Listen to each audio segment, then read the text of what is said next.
My fiancée asked for a break due to a new guy, so I left and moved cities. She's now stalking me. Her parents apologized, but I refused to talk. I'm 34 years old, and I'm not sure if I'm in the wrong for refusing to speak with my ex, Sarah, who is 29. There's a lot of history here, and I'll try to explain it fully. In mid-2022, I met Sarah at work, and we hit it off right away. I soon fell for her, and we began dating shortly after. However, Sarah ended our relationship early on due to a little disagreement. To make matters worse, she caused a commotion in front of everyone at work. I was sad, but I did not want to quit my job at first. Eventually, I realized I still had feelings for her, and seeing her every day was too hard. That's when I decided to quit and look for a new job. We lived close together, so we ran into each other regularly over the next few months. We began conversing again, but despite my feelings for her, I couldn't bring myself to consider getting back together. I was terribly saddened by what she had done. After a few months, she told me she regretted ending our relationship over something so petty. She stated that doing it in front of everyone was terrible, and she had been reflecting about it ever since. She appeared sincerely sorry, and I could see she meant it. I asked if she wanted to give our relationship another chance because I believed her apologies were genuine. She consented, and by early 2023, we were formally reunited. 1 year later, everything was going well. We discussed marriage and constructing a future together, which made me feel prepared to take the next step. I decided to surprise her with a proposal and began working additional hours to pay for a house so we could get married. Not long after, I didn't tell her why I was working so hard since I wanted it to be a surprise. Then out of nowhere, she requested a break. I was taken aback, and when I questioned why, she refused to explain. Around the same time, I noticed she had been talking non-stop about a new person at her employment, but then she stopped mentioning him completely, which made me suspicious, perplexed, and hurt.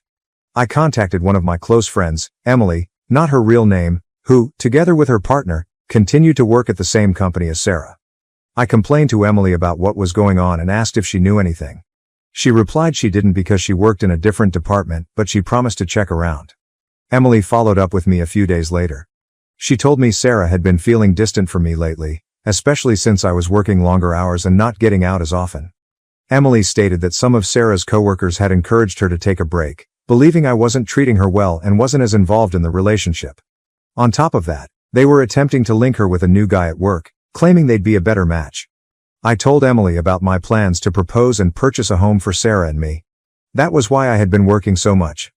I wanted to surprise her with something large. Sarah called me after about 2 weeks and suggested we meet. I agreed, but I made it clear that I needed an explanation for why she wanted a break before we could talk about anything else. She mentioned how detached I had appeared, adding it made her feel like I wasn't as invested in the relationship anymore. I told her that if she had just spoken with me about it, she would have realized there was a reason for my actions, but it didn't matter anymore. She then mentioned the new guy at her employment. I said his name before she could, and she was astonished, wondering how I knew. I assured her that I was not an idiot. I noted how she abruptly stopped talking about him after constantly bringing him up. She said she'd never cheated on me. I said that hunting for someone better at the first hint of difficulties may be considered cheating by some. At that point, I informed her I did not want to hear anything else she had to say. It didn't matter if she wanted to reconcile. I was ending my relationship with her regardless. The split left me extremely hurt. I couldn't bear being in the same town, so I requested my employer for a move and used the money I'd saved for the project to start over in a new city. While speaking with Emily, the friend I had previously vented to, she apologized to me. She stated that she had made a mistake by informing Sarah about my plans to propose and purchase a home. Emily stated Sarah burst into tears after hearing that. Emily's candor was welcomed, but it did not influence the outcome. By mid-December last year, I had returned to my hometown to celebrate Christmas and New Year's with my family. Some friends wanted to throw a party to bring everyone together because many of us, including myself, had moved away and were only returning for the holidays. Sarah also received an invitation. We barely spoke that night, just a short hi in passing. I glanced at her and noticed her smiling while speaking with a group of women. That smile recalled so many memories. I realized that seeing her smile made me feel exactly the same way I felt the first time I saw it. I wondered to myself, how screwed up am I that I still feel this way? Despite those residual emotions, I was still saddened and extremely upset by the way things had ended. Looking back, I've started to resent myself. I should have paid closer attention to how she felt. I could have informed her about the additional work and why I was doing it. Perhaps things could have turned out differently. Later that evening, one of my friends revealed that Sarah's relationship with the guy at work had only lasted a few months. After the holidays, I intended to return to the city where I now dwell. My vacation ended on January 6th, so I planned to go on Friday. That way, I'd have Saturday to tidy up at home and prepare for the week ahead, and Sunday to unwind before returning to work. Before I departed, one of my buddies from home contacted me. He stated he had a favor to request on behalf of someone else and warned me that I would not like it. I could already feel my stomach dropping. He then told me it was Sarah. She was moving to the city where I live to work for a relative's company, and she needed a ride. He asked if I could take her. I didn't think about it before saying no. The thought of being locked in a car with her for hours was too much to take. It would have been excruciatingly embarrassing, just like the party, and I wasn't prepared to put myself through it. He insisted that Sarah and I talk, but I was having none of it.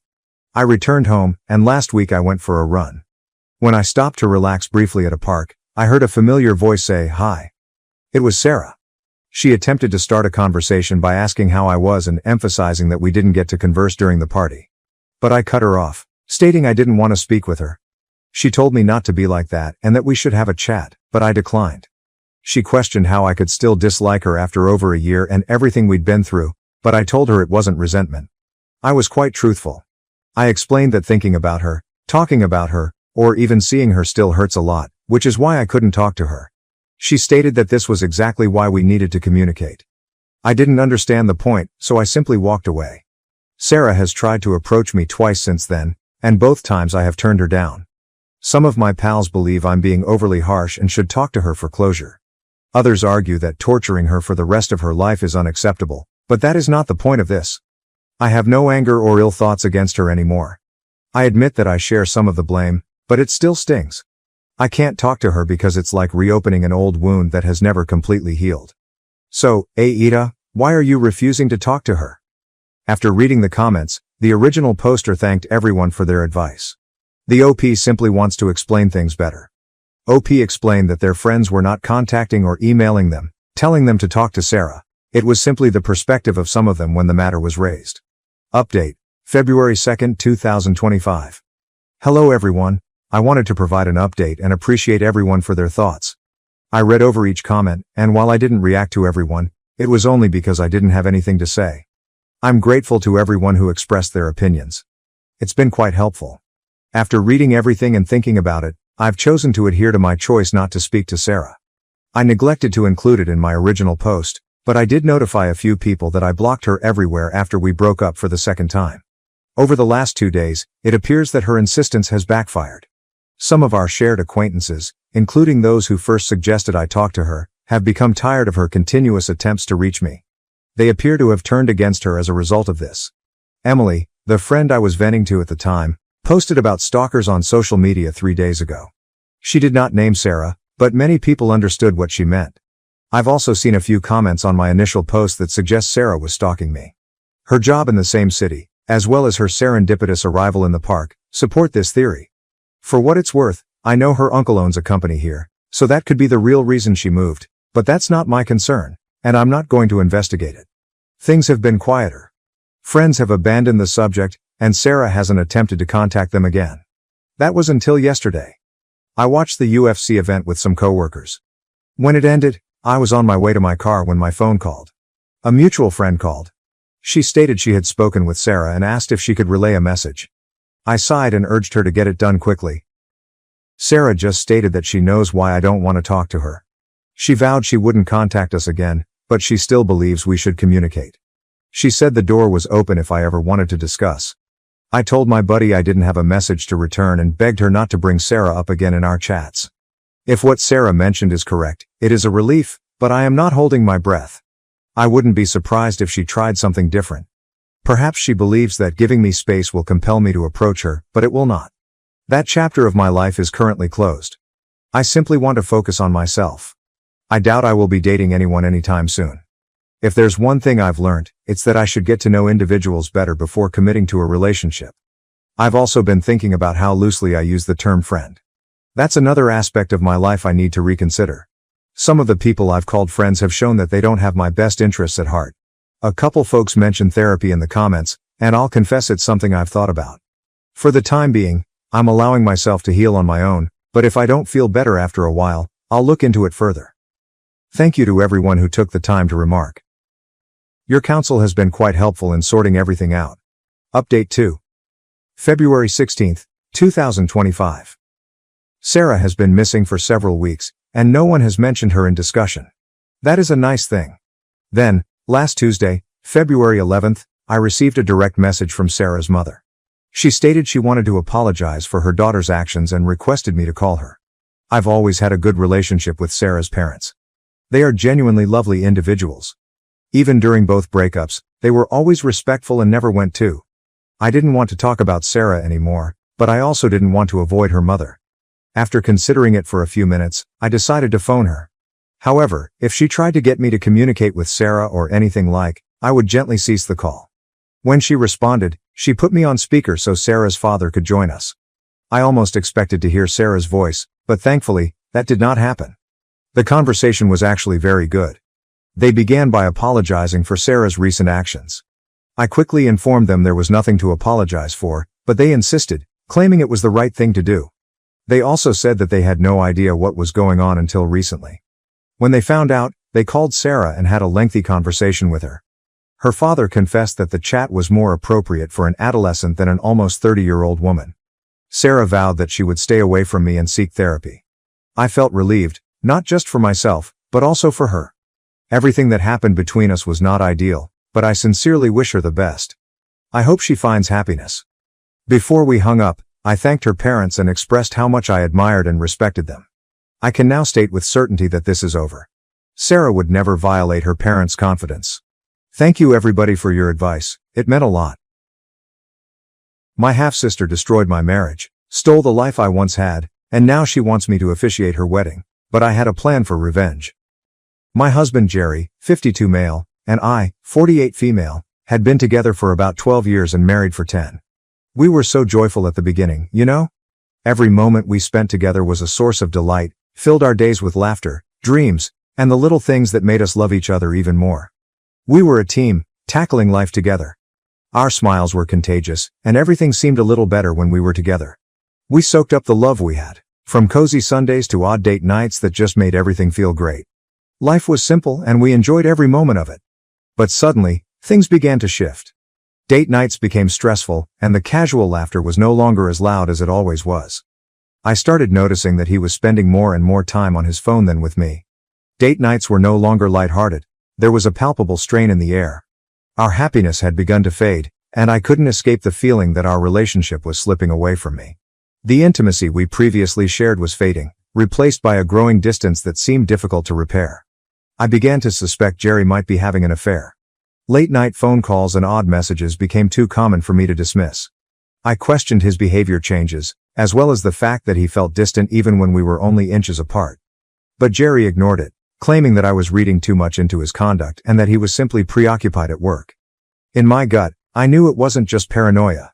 It was a feeling that our marriage was taking an unforeseen turn. On a Friday evening, I planned to surprise Jerry with a dinner date, hoping to revive our relationship. I eagerly went to his office to pick him up, anticipating a night of connection and joy. However, my elation quickly changed to regret when he sent me a message saying he would be working late owing to an onerous workload. I sighed, accepting the change in plans without letting him know I was waiting for him below. I was about to depart when I noticed Jerry exiting his employment, which surprised me. This confused me because it contradicted his message about a difficult workload. Puzzled, I watched him get into his car and drive away.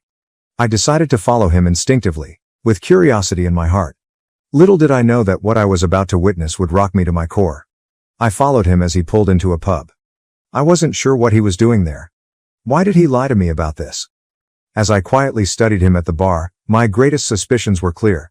He was meeting a woman. I remained there, stunned, as the woman's back appeared familiar to me. The mystery woman then moved to sit in front of him, and my eyes widened in surprise as I realized it was my stepsister Karen. I could feel my legs giving out from shock, and I nearly fainted in front of the bar. While spying on them, I noticed my husband and Karen holding hands and smiling lovingly at one another. The understanding hit me like a gut punch, and I had an intense want to vomit. The overwhelming contempt, along with the betrayal, left me with a range of feelings, wondering how to respond to the extent of his deception. I recall leaving the bar in a trance, hoping Jerry wouldn't catch me. That night was the most difficult one of my life. I don't think I've sobbed this much since my dog died last year. It was terrible to realize that the person I intended to spend the rest of my life with was cheating on me with my own stepsister. For some perspective on my stepsister, my parents divorced when I was very young, and my mother married her new husband Harry. Harry had a daughter from his previous marriage, Karen. Karen and I hit it off right away, despite our 4-year age difference. However, our relationship began to deteriorate as I became aware of her ability to manipulate others. She showed to be a master of deception, easily manipulating any circumstance to her benefit. Karen's manipulative abilities were unrivaled, whether it was lying to our parents to evade punishments or misleading total strangers without thinking twice. Karen was constantly jealous of me, despite the fact that we both came from shattered homes. No matter how hard I tried, she never liked me. As we grew older and eventually went to college, I saw less of her. I received a full-ride scholarship and enjoyed my college years, making new friends, trying new classes, and relishing the freedom of youth. I started coming home less and less, and eventually stopped talking to Karen except at family gatherings. Even though I kept my distance from Karen, she continued to be mean to me over the years. She would make subtle but nasty remarks about my appearance whenever we were alone at family gatherings. Whether it was a criticism about my wardrobe or a sneaky suggestion about how I should go to the gym more regularly, her words were always intended to undermine my confidence. I always tried to disregard these comments as much as possible. Karen didn't stop there. She would frequently be overly nice with my husband, who was then my boyfriend. She would make comments to him about how he deserved someone more attractive or how amazing his gym images were. Jerry used to look visibly embarrassed and flush when she complimented him. I always assumed it was just Karen being Karen. She was always inappropriate with everyone I dated and introduced to my family. Since my marriage to Jerry, she had toned down her flirty behavior, and I never gave it any attention. But after seeing them together tonight in the pub, I was convinced that this had been going on for a while. They appeared to be comfy and familiar with one another. When Jerry came back that night, I pretended to be asleep. He reeked of liquor and sweat and didn't even try to hide it. His arrogant demeanor hinted at his growing arrogance. He had begun to believe that he could just get away with anything like this. I lay awake all night, worrying about my next steps. Before Jerry awoke, I discreetly removed his phone from our bedroom to check through it. Checking his messages, calls, emails, and images, I meticulously documented proof by taking shots using my own phone. That morning, after Jerry had left for work, I decided to drive to my mother's house because I felt she was the only person who could console me. My stepfather was at work, so I felt I could speak with my mother in private. When I told my mother about my husband's romance with my stepsister, she was as startled as I was. She almost didn't believe me until I presented all the proof. She was outraged that Jerry and Karen could perform such a heinous act. My mother, being the rock she is, instantly planned to confront them in front of everyone. I could understand how upset she was since she had always treated Karen as if she were her own daughter when we were younger. We couldn't comprehend how my own stepsister could stab me in the back like this. We devised a plan to invite our close family members to supper at my place over the weekend. My mother advised me to keep my lips shut and not tell Jerry about it. Everyone arrived at the gathering looking refreshed and pleased. We all ate supper together, and while people drank wine, I looked at my mother and nodded, signifying that it was time. She understood and stood up to retrieve the projector. I clinked my glass to grab everyone's attention. "Thank you all for joining us tonight," I began, my voice firm despite the tempest of emotions within me. "I've called you all here for a special reason, something I've been struggling with for a long time. I want you to pay attention to the projector because I have a surprise for you." Curiosity filled the room as my family and friends focused their attention on the projection screen.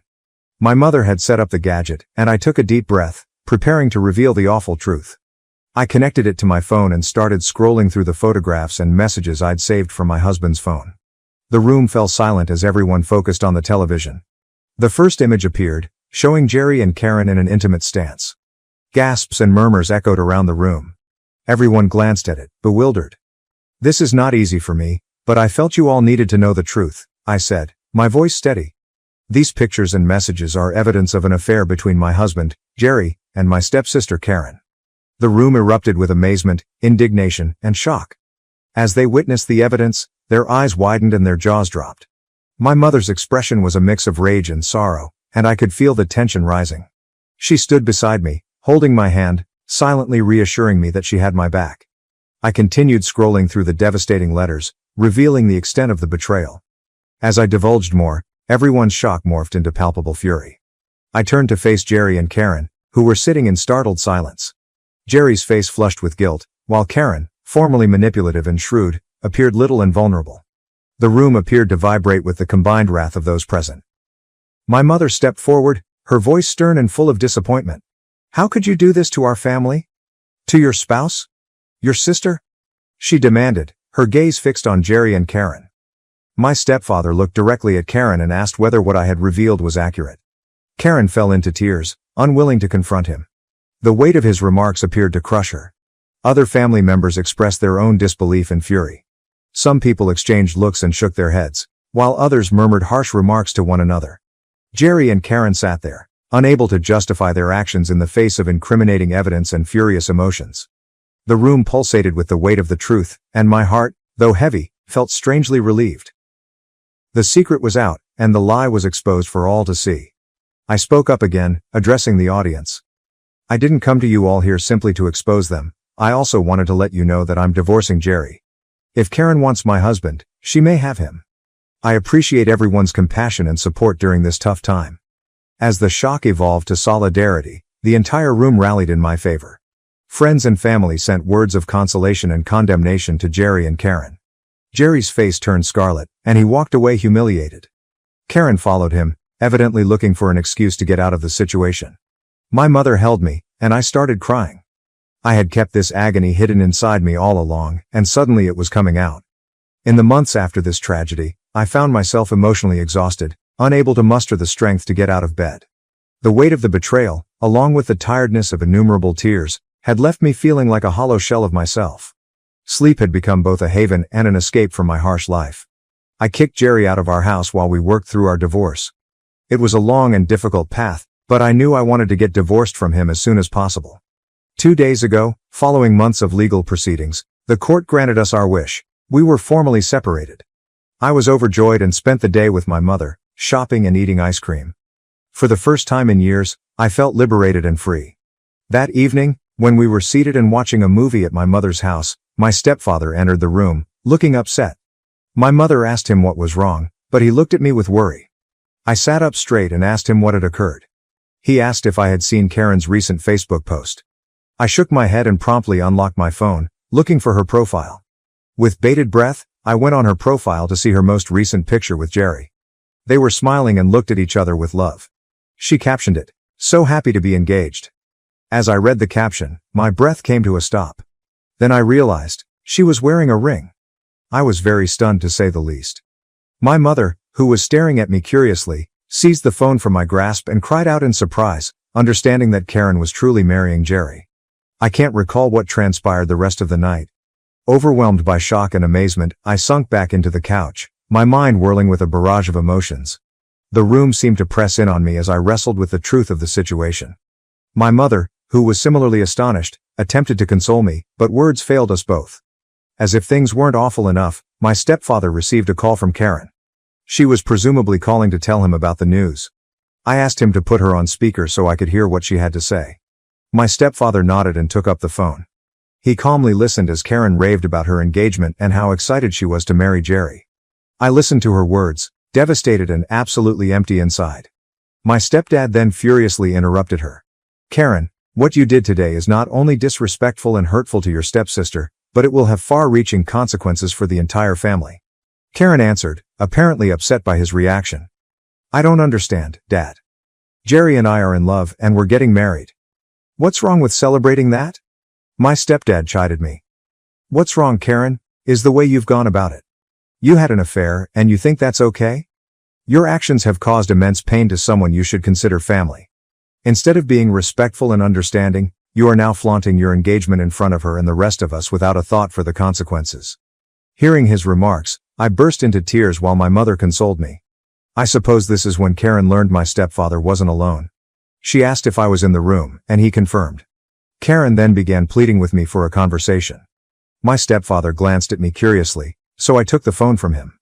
I started asking her whether she realized what she was getting herself into. Karen smirked when she heard my voice and informed me she knew what she was getting into. She went on to suggest that I shouldn't be sobbing about Jerry because we were officially split and he was now free to marry her. As if that wasn't enough, Karen dropped another bombshell. Jerry and she wanted me to attend their wedding and bless them on their new path. Hearing her remarks, I felt a mixture of shock, rage, and incredulity. They wanted me to present a mask of acceptance, togetherness, and happiness when, in truth, I was dealing with the shattered shards of my own heart. The entire event felt like a sick joke on me. She began discussing how much it would mean to them if I could give a speech on their big day, indicating to everyone that I was fine with their wedding. I was stunned and at a loss for words. Without hesitation, my mother grabbed the phone from my grasp and addressed Karen directly. She stated unequivocally that Karen's actions were abhorrent and represented a new low. Karen responded angrily, stating that she and Jerry were in love and demanding that the family accept their relationship. I left my parents to deal with Karen and went to the guest bedroom, where I closed myself in and cried. I don't recall anything from the night. The next morning, I awoke angry and determined. Karen's audacious deeds kindled a fire within me. Instead than letting this knowledge devastate me, I resolved to turn the tables. I knew I had to tackle it head on and come out stronger. I wasn't going to let them take away my happiness and mental tranquility. I had a plan in my head and was determined to make Karen regret inviting me. I opened my laptop and began browsing her social media pages. I went through every social media picture she'd ever uploaded. As luck would have it, I eventually located what I was looking for. I convened a family meeting and described my intentions. I would go to Karen and Jerry's engagement party, but not alone. I would be inviting a very important guest to be my +1, unbeknownst to Jerry and Karen. My mother glanced at me curiously as I mentioned that I would be accompanying her ex-boyfriend from college, Ron. Ron was apparently my stepsister's great love, and she even had a tattoo of his name from when they were dating. They had a painful breakup, and I knew she would be shocked to find me arm in arm with her ex. My mother's eyes widened with recognition. I gave her a cheeky look. She gave me a gentle nod of assent, indicating that she understood my plan. My stepfather, on the other hand, believed this was going too far and warned me not to ruin my stepsister's wedding. So, Reddit, do you think I'm an a-hole for inviting my stepsister's ex to her wedding after she opted to sleep with and marry my husband? Update 1. It's been a few days since I last posted an update to my narrative. Thank you for your comments. I'm astonished how many of you understand and encourage my petty behavior. I'll confess that I wanted to be the bigger person at first, but seeing Karen update more and more of her engagement photos with Jerry officially reinforced my plan, and I set it in motion. I sent Ron a friend request on Facebook and messaged him once he accepted. To my amazement, he replied, and we began communicating. I was open with him about my identification as Karen's stepsister and her soon-to-be husband's ex. I informed him of my intention to invite him as my +1 to their wedding. He appeared surprised and curious about why I was contacting him, but I explained everything. I informed him that Karen had cheated on me with my own husband and was now marrying him. I told him I wanted to take him with me so I could make Karen feel the same way she did for me. After hearing everything, Ron agreed to accompany me. I get aroused thinking about the expressions on Jerry and Karen's faces when they see me at their wedding with Ron. My stepfather has no idea I'm going to take Ron. After our recent chat, in which he discouraged me from bringing him as my +1 to Karen's wedding, I've decided to keep this knowledge private for the time being. I will notify you when the wedding takes place in a few days. Update 2. It's been a month since I last updated. As much as I wanted to update you earlier, a lot has happened in my life, and I needed some time to calm down. As I previously stated, I did take Ron with me to the wedding. When their wedding day arrived, I put on a brave face. I strolled into their wedding in Ron's arms, dressed with confidence. Jerry's eyes widened as he noticed me going in with my special guest. He must have identified Ron as Karen's ex right away. We disregarded his face and pretended to locate our assigned seats. Jerry approached me and aggressively said, "Why are you there with Karen's ex?" But I just grinned. He couldn't make a scene in front of everyone and had to reluctantly walk back up the aisle, angrily staring at me.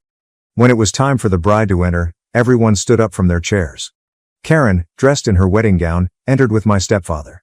She recognized me among the guests and smiled triumphantly. I replied with a smirk, refusing to show her my vulnerability. Then she saw Ron standing next to me and stopped dead in her tracks. The music continued, and my stepfather begged her to keep walking, but Karen refused. Her gaze moved between me and him, possibly still perplexed. I held my head high and maintained a calm posture. When my stepfather observed Karen staring at me, he looked up at both me and Ron and must have realized what was going on. The air in the room swelled with tension, and I could feel the guests' collective curiosity growing. Karen surged toward me and came to a halt in front of us, her face distorted with a combustible combination of rage and disbelief. "Congratulations, Karen," I answered calmly. "I'm genuinely happy for you both." "What the hell is this?" she said, her voice angry. I met her gaze with an unwavering stare. This, Karen, is my +1, I said with a hint of delight in my voice. Meet Ron. You remember him, right? From your college days? Or should I mention the tattoo on your hand? I continued, loving her stunned expression. Ron moved forward, his countenance unreadable. Hey, Karen, it's good to see you after so many years. We thought we'd share in the joy of your special day. He stated calmly, refusing to be drawn into a confrontation. Karen's cheeks was flushed with wrath. Joy? You call this joy? You're ruining everything, she exclaimed, her voice breaking through the din of the crowd. The room was stunned into silence. Guests glanced at Karen, their expressions reflecting the horror that filled the air. Whispers and whispers rippled around the room, as individuals exchanged incredulous looks. Keeping my cool, I replied, Well, Karen, it was you who graciously invited me to your wedding with Jerry, so I thought I'd return the favor and bring along your ex, Ron. The room was alive with murmurs and gasps as the visitors assessed the developing drama. Karen's eyes furrowed at me, and she appeared surprised. It was evident she had not expected such a forceful response. Ron, keeping his calm manner, added, Karen, we're here to celebrate your happiness. There's no need to make this a scene. Karen scoffed. Celebrate my happiness? How can you even be with someone like her? Are you dating her now? I smiled at her scorn and, shrugging nonchalantly, responded, Like I said, you invited me. I'm just here to honor that invitation and wish you and Jerry a lifetime of joy together. What happens between Ron and me should not be your concern, especially since you're about to marry. Karen's rage heightened the tension in the room. Jerry, who was standing at the altar, came running down, pleading with Karen not to cause a commotion so that they could continue their celebration. Karen pulled him away fiercely. Then, out of wrath, she threw her bouquet across the room. The bouquet flew into the air, leaving a trail of petals in its wake before smashing to the ground. Despite the collective gasps, Karen walked out of the theater, her gown trailing behind her in a whirl of white. The door slammed shut behind her, leaving a sensation of astonishment in its wake. The visitors exchanged perplexed looks, unsure how to respond to the unexpected turn of events. Some people made awkward smiles, while others shifted uneasily in their seats. The mood, which had once been festive, was now tense and confusing. Jerry looked at me angrily and opened his mouth to yell, but my mother urged him to shut up after what he had the audacity to put me through. With a smirk, I told Ron that we should depart, and he nodded in accord. The audience erupted in a maelstrom of reactions, including disbelief, indignation, and whispered conversations. I left the venue with my head held high. The weight of betrayal was removed. The world had witnessed my anguish, resilience, and ability to rise above the ashes of a failed marriage. I don't care if people think I went too far because I've never slept with someone behind their back or ended a marriage. I only gave my stepsister a taste of her own medication. Update 3: I am astounded by everyone's response in just a few days since my previous update. I'm delighted to see that the majority of you understand why I did what I did, and I can appreciate some of your unfavorable emotions. Honestly, I have no regrets about what I did. My stepfather informed me that Jerry and Karen had formally ended their relationship. She refused to marry, no matter how hard Jerry begged with her. I'm guessing this suggests she still has feelings for Ron, and seeing him that day must have reminded her of them. I'm not one to take pleasure in the agony of others, but sometimes the only lessons individuals may learn are the repercussions. Jerry has sent me numerous angry missed calls and messages, but I have chosen to block him. My stepfather chastised me for what I did during my stepsister's wedding, and out of respect, I didn't argue with him much. My mother asked me to give him some time and space, and I agreed. In the aftermath, I've decided to focus on rebuilding my life and discovering happiness within myself. As I deal with the uncertainties of life, I will undoubtedly seek therapy, as everyone has suggested. For the time being, I want to focus on my personal development, finding my passions, and only exposing myself to positive influences. My family tried to force an arranged marriage for business. I eloped. Now they're furious because I just sent them my wedding photo. I'm Zara, and I've been dating Logan for nearly 2 years. We met at our friend Andre's monthly game night, one of those informal get-togethers when everyone brings dollar store munchies and spends hours playing board games. My parents are traditional, not the wealthy sort of traditional with vacation houses and country club memberships, but the kind where dad works extra hours at his job and mom saves every penny at the grocery store. They've always had a family comes first attitude, which usually means whatever dad says goes. Logan and I have been keeping our relationship quiet around my family. Not exactly hiding it, but not making a big issue either. He attends occasional family gatherings, delivers flowers to my mother, which she angrily places in the kitchen rather than the living room, and does his best to talk sports with my father, who usually simply grunts in response. Yesterday, I attended our customary Sunday supper. Everything appeared normal. Mom was preparing her famous pot roast, which she extended for the entire week. Dad was watching TV, and my sister Vera was texting on the couch. Then I observed that there were extra places arranged at the table. "Who else is coming?" I inquired while assisting Mom with the salad. "Oh, Warren and Dexter are joining us," she replied. Warren is Dad's best friend from high school, and they work together. I scarcely know his son Dexter, other than he is 27 and also works with them. Dinner began normally enough. Warren arrived with Dexter, who was dressed in a button-up shirt still creased from the store. My mother kept offering him the nicest cuts of meat while giving me strange, meaningful glances. Vera kept kicking me beneath the table while enlarging her eyes, as if she knew something I didn't. Then, between the pot roast and Mom's box mix brownies, my father cleared his throat. "Zara, Warren and I have been talking." I immediately felt a strange sensation in my gut, like if something horrible was about to happen. "Dexter here is ready to settle down," Warren announced, beaming like he'd won the lotto. And we thought, what better match than our two families coming together? I almost choked on my water. "What?" "It makes sense," my father said, not looking at me. "Warren and I are expanding the business, and Dexter will eventually take over his father's role. You two would make a good match." I sat there, my fork frozen halfway to my mouth, as Dexter stared at his plate, looking about as relaxed as I was. The brownie in my mouth turned into sawdust. "I'm dating Logan," I admitted, confirming what everyone at the table already knew. My mother waved her hand dismissively. "Oh, honey, that's just a young girl's fancy. We're talking about your future here." "Your mother's right," Dad added. "Logan's a nice enough kid, but he's not going anywhere. Dexter here has a real future in the business." I looked at Dexter, who was still fixated on his brownie. He hadn't spoken anything in the entire time. Warren was smirking as if he had just solved global hunger, and my parents were staring at me expectantly. "This is insane," I stated. "I'm not marrying Dexter. I love Logan." My father's face got somewhat purple. "This isn't about love, Zara. This is about family and the future." As I walked towards the door, I hear my father say, "You have until the end of the month to end things with that boy. We're announcing the engagement at Warren's birthday party." I didn't say anything else. I simply grabbed my crossbody bag and left. Logan was already waiting in his car, just around the bend. We had planned to go to Walmart after supper to get some items for his apartment. I climbed inside the car, my hand shaking as I attempted to buckle my seatbelt. That was yesterday. Today, my phone has been flooded with texts from my mother about being rational and thinking about the family.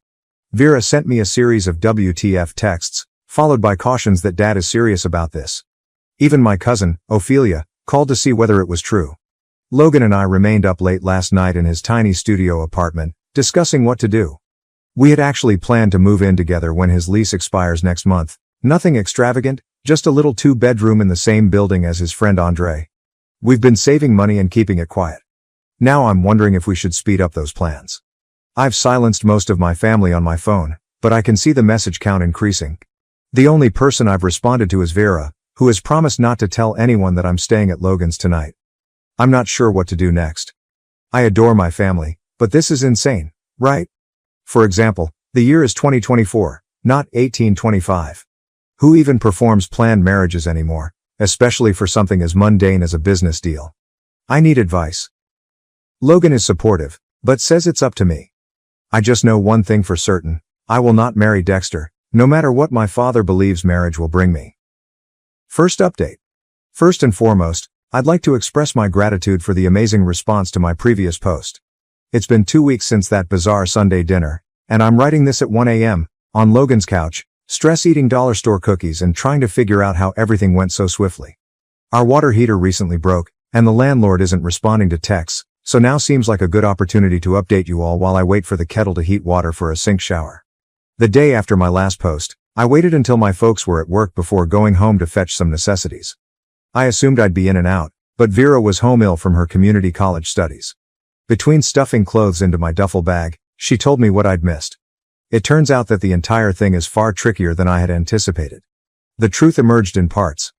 Warren's business is struggling, badly. Dad has also been anxious about money, as seen by the dripping kitchen faucet. This arranged marriage was more than simply some random traditional values thing. It was about merging enterprises. They want to leverage my father's contracts to protect Warren's company from falling under. Isn't it really romantic? Things became much more problematic when I realized that my parents had already paid a non-refundable deposit for a wedding location. They had scheduled it under the premise of Warren's birthday party, but it was clearly signed as an engagement celebration. My mother has been exhibiting the contract to everyone as proof that I cannot back out now. The location is a fancy converted barn that likely costs more than I earn in 3 months. Over the next 3 days, I received a continual stream of missed calls and emotional messages. My cousin Ophelia stopped by Logan's with some winter clothes she had borrowed and mentioned that my mother has been contacting everyone in the family, weeping about how I'm wasting my life. The family gossip mill is running overtime. Apparently, Dexter still lives in his parents' basement and spends the most of his time playing Fortnite. What a deal I'm missing out on. Work hasn't gone any better. My manager suddenly reduced my hours after my mother called the store, weeping about her troublesome daughter. I'm now rushing to get shift swaps just to cover my rent. Logan is coping with his own troubles. His car failed inspection, and the repairs would be more expensive than the car was worth. Our living situation is hard. Logan's studio apartment was not designed for 2 people. We're constantly walking over each other, and his downstairs neighbor continues complaining to the owner about the extra noise. My complete skincare routine is currently stored in the bathroom sink because there is literally no other place to put it. Last night, I discovered my mascara in the kitchen cupboard, next to the ramen noodles. That is the amount of organization we're dealing with here. The financial hardship is becoming real. Between my limited hours at work and unanticipated charges, who thought moving would necessitate so many random purchases? We are both feeling the squeeze. I started selling clothes on Poshmark to save money. Logan has been picking up odd gigs on TaskRabbit, but they barely cover the necessities. We've become specialists in extending groceries. Rice and beans have become close companions. The problem reached a new low when I ran into my folks at Walmart while discount shopping. What followed was a scene straight out of a lousy drama. Tears in the cereal aisle, allegations about family devotion, and vague threats about Warren selling to a major corporation. We just got our essentials and went, but Mom noticed the generic brand products in our cart and began crying even more about how I deserve better than this life. Today's new torment was learning that my parents have reportedly been saving for my wedding since I was born. Mom shared images of the wedding fund passbook, a not-so-subtle reminder of what I'm tossing away. The guilt trip included childhood images and a screenshot of current wedding venue prices. To make matters worse, our proposed flat fell through. The landlord decided to rent to his nephew instead, so we are back at square one. Logan's lease expires in 2 weeks, and finding an affordable place is proving more difficult than anticipated. His friend Andre gave us his spare room temporarily, but accepting feels like giving up, especially because Andre lives in his parents' garage and his mother still does his laundry. Logan has been extremely supportive, but I can tell he is also feeling the strain. Yesterday, I discovered him staring at ramen containers with a discouraged expression that wounded my heart slightly. The engagement of extended family members is the most problematic. My phone is constantly ringing with texts from relatives I rarely see, all experts on why I'm making a horrible mistake. Vera keeps me up to date on things at home. Dad appears to be considering removing me from his will, which would be more concerning if there was anything to inherit. When I find myself doubting, I glance at Logan, perhaps playing Wordle on his phone or humming while washing dishes, and no, I can't give in. We are not a business merger. We are people. This is our lives. Even if we're currently sharing a single bath towel because we neglected to grab mine during the Great Escape, we're taking it day by day, looking for apartments during lunch breaks, blocking new numbers as they appear, and figuring out our next move. We still have each other, even if our current date nights consist of comparing property ads over microwave ramen. Second update. Hello Reddit. Some of you may remember me from my earlier post about my parents attempting to arrange my marriage to my father's best friend's son Dexter. A lot has happened in the last week, and I'm writing this from a motel room that costs $45 a night, eating leftover pizza, and still wearing the $30 Amazon outfit. It wasn't the wedding I envisioned as a child, but honestly, it was perfect in its own unusual manner. The idea to elope occurred after I discovered that my parents had already begun sending out pre-engagement party invitations to the luxury farm site they had reserved. My sister Vera sent me a photograph of the invitation. They had already decided on my future wedding name and everything. That was the last straw. Logan and I had already discussed marriage, especially since we had been living together for a few weeks. One night, while eating a bowl of microwave mac and cheese and staring out the window at our neighbor's cat, we've named her Princess despite the fact that she's not ours, we just knew. We scheduled it for a random Tuesday, not because it was special, but because we both had the day off work and the courthouse was open. Logan's friend Andre, not my father's friend, thank God, agreed to be our witness. I purchased a modest white dress from Amazon that actually looked better in photos, and Logan wore his one excellent button-down shirt, the one without wrinkles. Everything that could have gone wrong on the morning of happened. The zipper on my dress became caught. Logan's automobile made that strange noise again and would not start. We had to take an Uber to the courts and divide the cost 3 ways with Andre because we were all penniless. The driver continued wondering why we were dressed up, and we simply explained that we had a court appointment. Technically correct, right? The ceremony itself lasted maybe 10 minutes. The clerk was having her lunch as she processed our paperwork, and there was a man in the corner feverishly filling out jury service forms. Not quite romantic, but we couldn't stop smiling like idiots. Andre took photos with his phone. Most of the pictures are blurry, but there's one decent one in which Logan and I are just looking at each other and laughing because I almost dropped the $12 ring we received. We celebrated at the diner around the corner, sharing a plate of fries and a milkshake because that was all we had left from our wedding budget. Andre insisted on paying for his own coffee, claiming it was a wedding gift to us. When the waitress found out we had recently married, she handed us a free pie. This was the first bit of wedding luck we got all day. Then came the hard part. Telling people. We decided to do it with a simple Instagram post, just one good photo Andre took, with a casual caption. So, we did a thing. Ophelia responded first, sending a stream of heart emoticons. Then Vera called, both laughing and weeping. She was thrilled for us, but concerned about the consequences. She was right to be. My mother saw the post while at the grocery store. I know this because she contacted me from the parking lot, sobbing so hard that the cart attendant inquired if she required assistance. She kept claiming she would never be able to attend church again. How could you do this to our family? How about the venue deposit? Dad's reply came through Vera. He reportedly tossed his phone across the room when he saw the post. Warren, his best friend, quickly drove over to their house. Surprisingly, Dexter liked our Instagram picture and remarked, "Congratulations," which most likely exacerbated the situation. The extended family's reaction has been mixed, shocked Facebook messages, angry texts, and a few quiet congrats. My cousin even included me in a TikTok about ungrateful children. Really mature. We're now staying at this motel because our apartment application is still being processed, and Logan's lease expired yesterday. The room smells like old cigarettes, and the Wi-Fi frequently fails, yet it's our first home as a married couple. We've been making the most of our time by watching weird YouTube videos on Logan's phone and eating inexpensive takeout.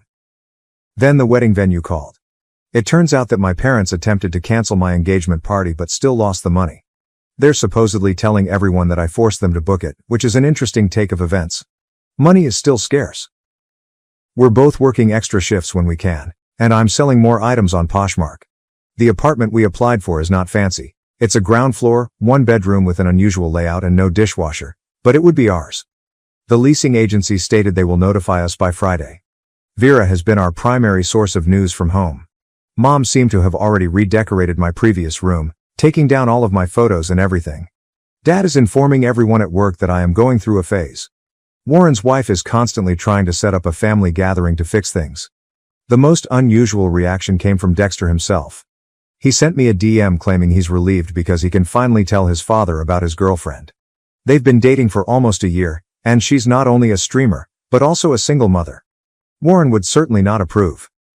Logan and I are taking things day by day. Sometimes I wake up in a panic about everything we've done. Logan occasionally makes me chuckle, such as when he attempted to cook ramen in our hotel room's coffee machine. I remember why I selected this. It is not ideal. But this is ours. Third update. Sometimes the truth arrives in the most unexpected ways. In my instance, it came from a stack of water-damaged papers I discovered while assisting Vera in cleaning out our flooded basement following last week's storm. The basement incident occurred when Vera asked for assistance. Mom and Dad were at a church function, and she was worried about water getting in. Logan and I drove there to help preserve whatever we could. While shifting boxes to a higher level, I discovered Dad's old filing cabinet had turned over, spilling documents everywhere, most of which were drenched. As we went over what may be saved, I noticed something interesting. Loan papers. There are a lot of them. All with Warren's signature and my father as guarantee. The dates went back years. Small loans at first. Then larger ones. The most recent? From shortly before the whole marriage disaster began. Some had final notice stamps. Others had payment plans with missing checkmarks. It was like seeing a chronology of Warren's firm gradually falling. But this is when things get crazy. Mixed up with the loan papers were printed correspondence between Dad and a large development company. They wanted to buy both businesses, Dad's and Warren's, but only as a package deal. The offer was genuinely reasonable, enough to cover all of the debts and then some. Is there a catch? They sought confirmation of consistent succession planning. Essentially, they would not buy until they were confident that the businesses would remain together in the long run. That's where Dexter and I stepped in. We were the ideal solution for demonstrating that the businesses will continue to be controlled by families for many years.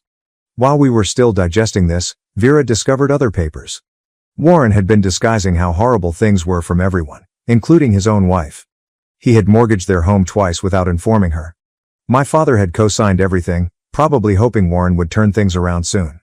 Then came the real kicker, a draft contract dated shortly before the whole marriage proposal saga. Warren had already begun selling off equipment to make payments. Dad was about to lose all he had worked for over 20 years because he trusted his best friend. I photographed everything before the water destroyed it totally and forwarded them to Dexter. He deserved to know. How did he respond? Well, that explains the rush. Apparently, his father had been pressuring him to settle down for months, even attempting to break up with his girlfriend. The next day, Ophelia came over to our flat with housewarming ramen, because that's what we do now. She had more tea. Warren's wife learned about the second mortgage and moved in with her sister. Dexter finally told everyone about his girlfriend and her child, then moved in with them. Warren. He's staying with his brother, presumably to give his wife some space. However, she most likely changed the locks. Dad still won't speak to me directly, but he started asking Vera strange questions about my new home. If I eat enough? That type of thing. Mom went from angry Facebook rants to sharing missing my daughter memes, which I suppose is an improvement. Yesterday, Warren texted me. Only 2 words. I'm sorry. I have not yet responded. Not sure if I will. Logan has been incredible during all of this. He doesn't say much about it, just embraces me when I need it and cracks bad jokes when I get too serious. Last night, he attempted to lighten the situation by suggesting that we start our own business. But something simple, he replied. Maybe selling those little hats for cats online. We are doing okay. The apartment is slowly coming together. We discovered an actual bed frame on Facebook Marketplace yesterday. Our upstairs neighbor's child practices trumpet at 7 a.m. every day, but we're getting accustomed to it. I'm picking up extra shifts at work, and Logan has started doing food delivery on weekends. It isn't flashy, but the bills are being paid. Vera claims Dad has been spending a lot of time in his garage lately, probably trying to decide what to do next. When the deal failed, the development business withdrew its offer. She overheard Mom telling a friend on the phone that they might have to sell their house, which they'd lived in since before I was born. Part of me feels guilty, even though I know it's not my fault. Another part is furious that they attempted to utilize my life to solve their business difficulties. Mostly, I'm simply tired of the whole affair. Last update. I wasn't planning on posting again, but I just had the most weird Thanksgiving experience, and I thought you'd be interested in hearing how things turned out after the whole arranged marriage drama. First and foremost, Logan and I are still in our small apartment. We now have a solid bed frame. Goodbye, air mattress. The neighbor's son has progressed from trumpet to drums. Progress. What's the upside? We discovered that our other neighbor works at a furniture outlet, so we got a slightly damaged couch for almost nothing. It has a strange stain that resembles Danny DeVito if you squint, but it's comfortable. The biggest alteration occurred roughly 2 months ago. Mom began sending strange thinking of you texts, generally late at night while she was viewing weeping videos on Facebook. She then asked if we could meet for coffee. I agreed, mainly because I was tired of avoiding her at the grocery store. We met in the cafe where Logan and I celebrated our wedding reception. She cried into her coffee. I nervously stirred the tea. And somehow we ended up having a real chat. It turns out that Dad's business survived. Barely. They needed to shrink, sell some equipment, and relocate to a smaller office. Nonetheless, they are getting by. Warren's company wasn't as fortunate. Speaking of Warren, he and his wife have formally separated. Finally, she received the house. Remember those secret mortgages? He's still living with his brother, who has apparently begun charging him rent. Dexter is doing pretty well. He moved in with his fiancée and her child, started broadcasting on Twitch, and now makes a respectable living doing so. His mother informed my mother that he appears happier than he has been in years. He and Logan occasionally play games together. Which is strange. But that was kind of wonderful. Dad took a while to come around. The breakthrough occurred when our automobile broke down again. This item is currently held together by hope and duct tape. Logan was fixing it in the apartment parking lot when Dad arrived. Vera mentioned it to Mom, who then mentioned it to Dad. He didn't speak much. I just started assisting with the car. Now they have this strange habit of texting each other car maintenance videos. Dad still rarely speaks to me personally, but he will give Logan links to vehicle components for sale. Baby steps, I suppose. Thanksgiving was the real test. Mom had been hinting for weeks that we should visit. I was concerned, but Logan explained that free food is free food. We were still on a tight budget, so we went. It was awkward. South awkward. Aunt Alice continued to make sharp remarks about unconventional life choices. Uncle Bob pretended we weren't present. However, Vera and Ophelia handled the situation admirably.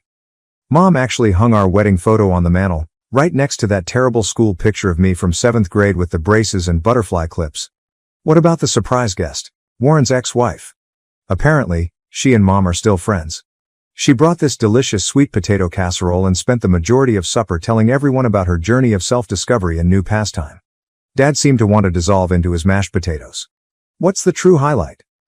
Cousin Andre, not Logan's pal Andre, keep up, has announced his engagement.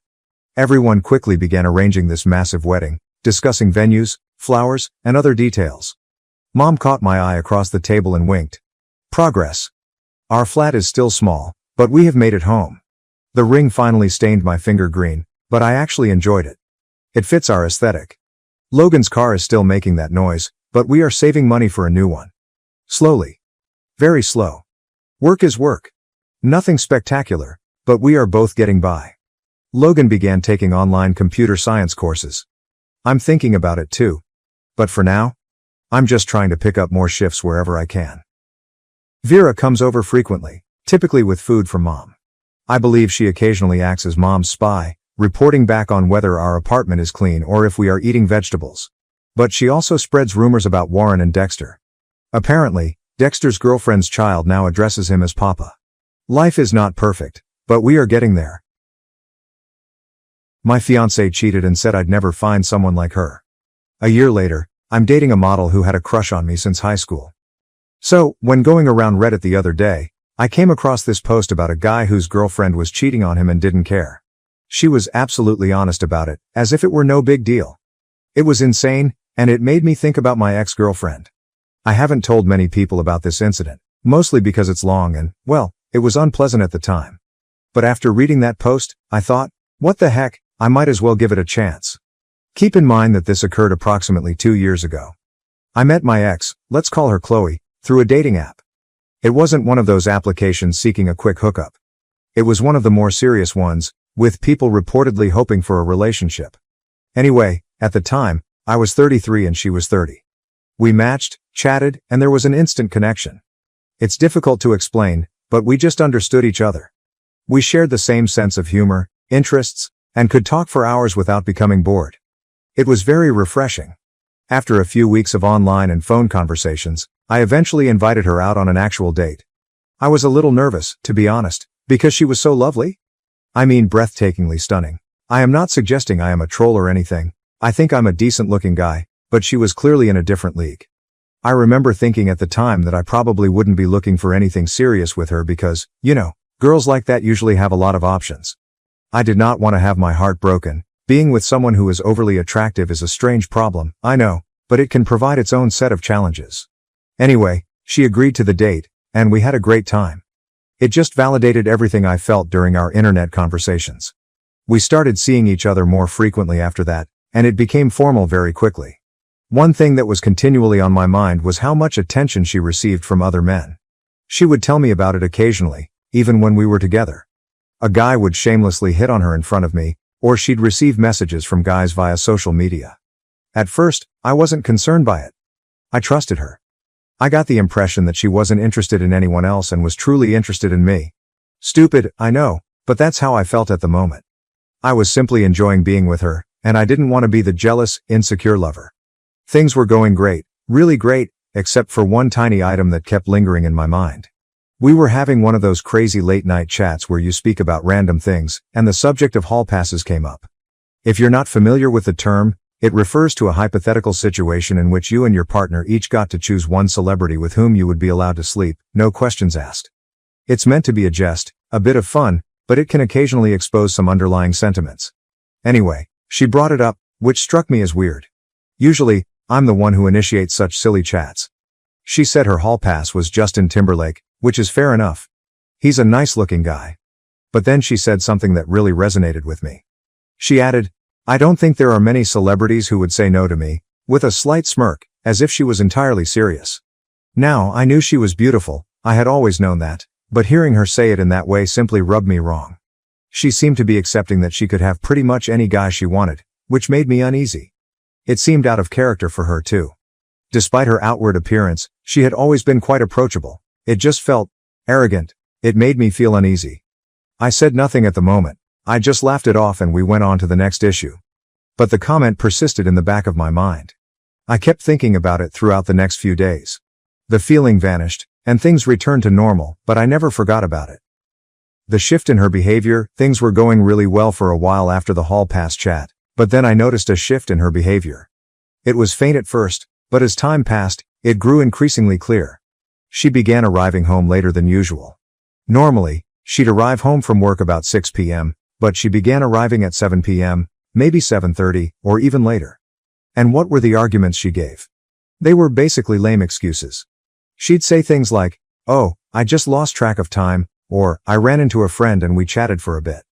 It was strange because she used to be so thorough about her day. If she was late due to work, she'd tell me everything, what project she was working on, who she spoke with, and so on. Now, it was simply these vague, meaningless reasons. On top of that, she became quite irritable.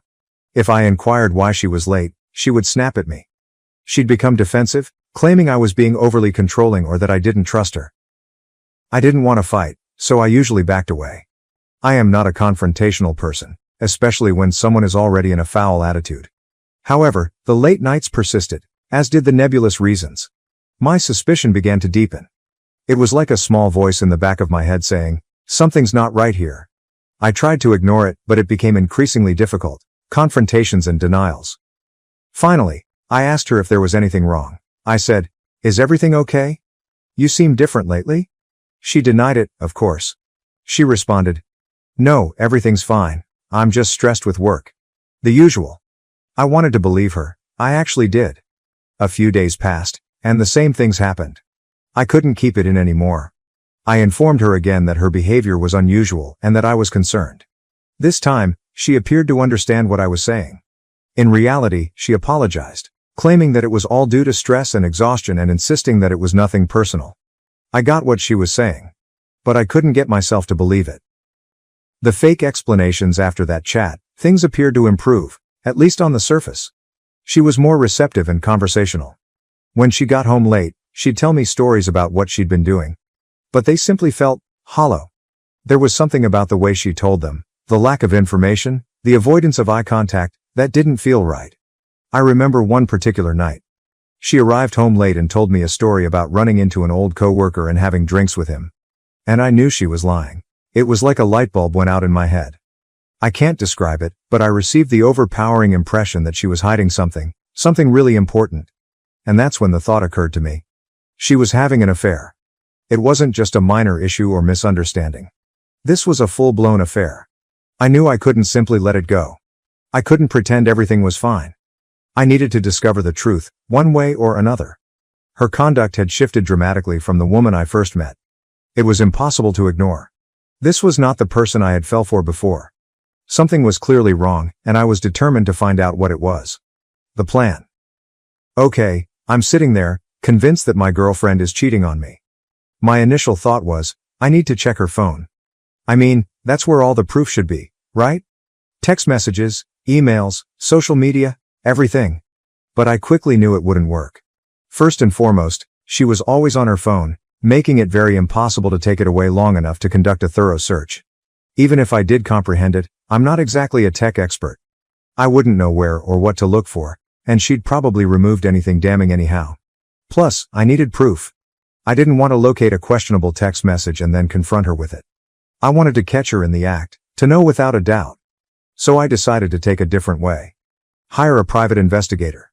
Yeah, I understand. It seems like something out of a film, but I was desperate. I needed the truth. And I wanted someone who knew what they were doing to guide me to it. I wanted to know who this guy was and where they were meeting. I conducted a Google search for private investigators in my area and discovered one with positive reviews. I contacted them up and scheduled a meeting. I remember being quite scared when I walked into their office. It seemed like I was accepting defeat. I sat down with the investigator, a guy who appeared to have seen it all before, and told him everything. I recounted the entire event, from the hallway conversation to the late nights and lame explanations. It took a while, but he just listened calmly and nodded. He made no judgments about me. He did not make me feel foolish. He was just listening. Then he stated he'd seen this type of thing 100 times before. He preferred to do surveillance for 2 weeks because her late nights were variable, but this would be somewhat costly. We ultimately agreed on 10 days. I gave him all of her contact information, including her phone number, email address, and where she worked. Before I departed, he told me not to contact him until the 10 days were up, unless it was an emergency. It'll be difficult, he told me, but you need to let me do my job. I agreed. I knew it would be torment, but I had to believe him. The longest 10 days of my life. These 10 days were among the longest of my life. It was awful to know that this investigator was following my fiancée and could unearth proof that confirmed my darkest concerns. I felt helpless, just waiting, wondering, and thinking all kinds of possibilities. It was difficult to focus on anything else. Work was a nightmare. I could not sleep. I barely ate. And the worst part? Throughout the 10 days, she consistently arrived home late. 3 times, she arrived home after 9 p.m., using the same tired, pathetic justifications. Oh, I had last-minute plans with some friends. Traffic was terrible. She had no idea that every time she said those things, it further confirmed my suspicions that she was lying. Each time she was late, I thought, okay, this is it? This is when the investigator will catch her. It simply offered him more opportunities to get the evidence I required. The truth comes out. Finally, the 10-day period ended. The investigator phoned me precisely on time. He didn't say much over the phone, just that he had the information I needed and asked if we could meet in person. I answered, yes, absolutely. This was something I needed to hear face to face. I couldn't bear hearing this kind of news over the phone. I had been waiting for what seemed like an eternity, and I needed to see his expression to know for certain that what he was telling me was true. I drove to his office, my hands trembling on the steering wheel. I felt terrible to my stomach. When I stepped in, he was sitting with a manila envelope on the desk in front of him. He motioned for me to sit down. Then he asked if I wanted him to simply explain what he discovered or if I wanted to examine the contents of the package myself. I said I wanted to hear it from him first. I thought it would soften the blow a little. In my brain, I compared it to walking in on your partner cheating and having a moment to brace yourself before the gut punch. He took a big breath and replied, "Your suspicions were correct." Just like that. There's no avoiding the issue. There's no sugarcoating it. He informed me that he had followed her to an apartment building 3 times. She went in alone and left about 2 hours later, always with the same man. He had obtained the apartment number and the individual's name. Cody. Obviously, I'm changing the name. To be honest, my initial thought was that I wanted to find this Cody person, and let's just say I was not thinking peacefully. But then I realized this wasn't the point. The point was that my girlfriend, the lady I adored, had deceived me. That's what I needed to concentrate on. The investigator slid the envelope across the desk. I opened it. And there they were. Pictures. Photos of her and this Cody guy in front of the apartment building. Embracing, holding hands, kissing, in front of her car. Everything was there, in black and white. Unquestionable proof. I almost lost my mind. I almost broke down right there in his office. It was one thing to suspect something, to have a gut instinct. But seeing it with my own eyes was a very different experience. The visual evidence was very overwhelming. I managed to keep back tears, although it was difficult. It wasn't just the affair, it was the realization that my entire life, the future I had planned with her, was falling in front of me. The confrontation, I wasn't sure what to do next, but I knew I had to get to the bottom of this. I was about to confront her. When I arrived home, I asked her to sit down. I did not yell. I didn't create a scene. I said quietly, "We need to talk." She was aware that something was off. She saw it on my face. She sat down, and I simply lay everything out. I informed her I knew about the affair. I told her I'd hired a private investigator. I informed her that I had proof. Her first emotion was shock. She simply stared at me, her mouth slightly wide. Then she attempted to calm down, to act as if nothing had happened. But I wouldn't have it. I told her what the investigator told me. About the residential building. About Cody. Everything. And she simply sat there. Silent. She did not refute it. She did not apologize. She did not even attempt to explain. She just sat there listening. The more I talked, the angrier I became. Her silence was infuriating. She didn't seem to care, or to be sorry for what she'd done. Finally, I could not take it any longer. I told her I wanted to break up. I responded, "I can't do this anymore. I can't keep playing this song and dance. I'm done." And then, she did something very unexpected. She laughed. She stepped up as if to frighten me and began this full monologue. "You want to leave me?" she inquired. "Are you kidding? So what?" I had a little bit of excitement on the side. It was just physical. It didn't mean anything. I'm a cheater. Fair. But where do you think you'll go from here? Do you think you'll ever get someone like me again? Hasn't it been clear to you over the years that I'm out of your league? It was one time. Is that what you want to destroy our lives over? She spoke a lot more in that vein, essentially attempting to make me feel lucky. That I should simply be grateful to be with her, even if she cheated. Can you believe it? I was stunned. I knew she was arrogant. I knew she thought well of herself. However, this was a whole new level. This was not a sincere apology. This was hardly the reaction of someone who had been caught and wanted to make amends. This was the response of someone who didn't give a damn. Someone having a genuine F-it attitude. A true crash-out mentality. It seemed as if her ideal scenario was for me to simply accept that she was too good for me, that she would do whatever she pleased, and that I should be content to be along for the trip. She honestly believed I wouldn't have the courage to leave. That's how proud she was of herself. Her comment struck me like a ton of bricks. I'd felt wounded and outraged before, but this was different. This was pure fury. I'd never felt anything like it. I stood up, looked her directly in the eyes, and told her how much I detested her. I don't remember the precise words, but they were along those lines. And then I walked out. I didn't bring a bag. I did not say farewell. I simply stepped out the door. I couldn't bear to be in the same room as her for another second. I felt completely betrayed. It was over. The aftermath, I ended up staying the night in a cheap motel. I couldn't return to the house, not yet. I just needed to be alone and contemplate all that had transpired. I laid there in that uncomfortable bed, staring at the ceiling, rehearsing the confrontation in my mind over and over. I couldn't believe the way she reacted. It was simply unbelievable. The next day, I returned to the house to get some of my belongings. I assumed she would be at work. But she was present. She appeared to have been crying, but she was attempting to play tough, as if nothing was wrong. And then, get this. She had the nerve to reply, "I knew you'd be back," with a smug little grin on her face. As if I had just thrown a small tantrum and crawled back to her. I didn't say anything. I just went inside and grabbed some clothes, toiletries, and other necessities. I knew I couldn't acquire everything at once, but all I wanted was to get out of there as soon as possible. I replied, "I'll be back for the rest of my stuff later." She just stood there staring at me, her face filled with disbelief. As if she couldn't believe I was leaving. She said nothing till I was walking out the door. Then she merely whispered something under her breath, which I didn't catch. And frankly, I didn't mind. I've been trying to understand why she acted the way she did. I'm still having trouble wrapping my head around it. Perhaps she was looking for validation or excitement outside of our relationship. Perhaps she was insecure about becoming older or about our routine. Perhaps she regarded me as a safe, dependable, cuddly husband, but also as someone who she considered beneath her.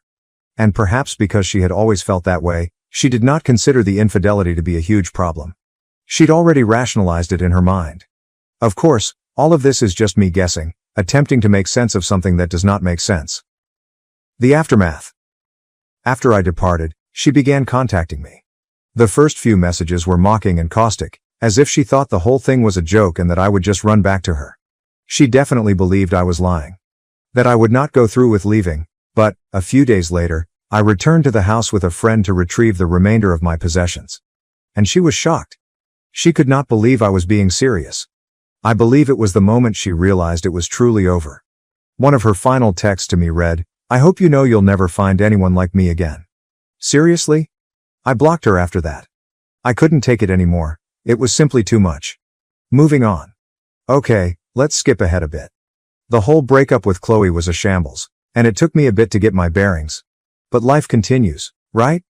A few months later, I had my 15-year high school reunion. I wasn't sure whether I wanted to go, but a number of my friends persuaded me. It ended up being a great time. It was nice to see all the old faces and meet up with people I hadn't seen in years. Just a really upbeat, enjoyable vibe. And then, there was Veronica. Enter Veronica. Veronica attended my high school class. She was a tall, stunningly beautiful girl. We were cordial and took some classes together, but we were not particularly close. She was one of those girls who was just naturally cool, you know? After high school, she became a model, and a rather successful one at that. I had seen her in some magazines and internet advertisements. If you're into fashion, you may recognize her name. I hadn't spoken to her in at least 7 years, possibly more. So I'm at the reunion, having a nice time, when I realize that Veronica isn't present. However, her best friend from high school was. They were still really close, which I thought was fantastic. It demonstrated that Veronica had not changed much despite her success. I went over to see her friend just to say hello and catch up.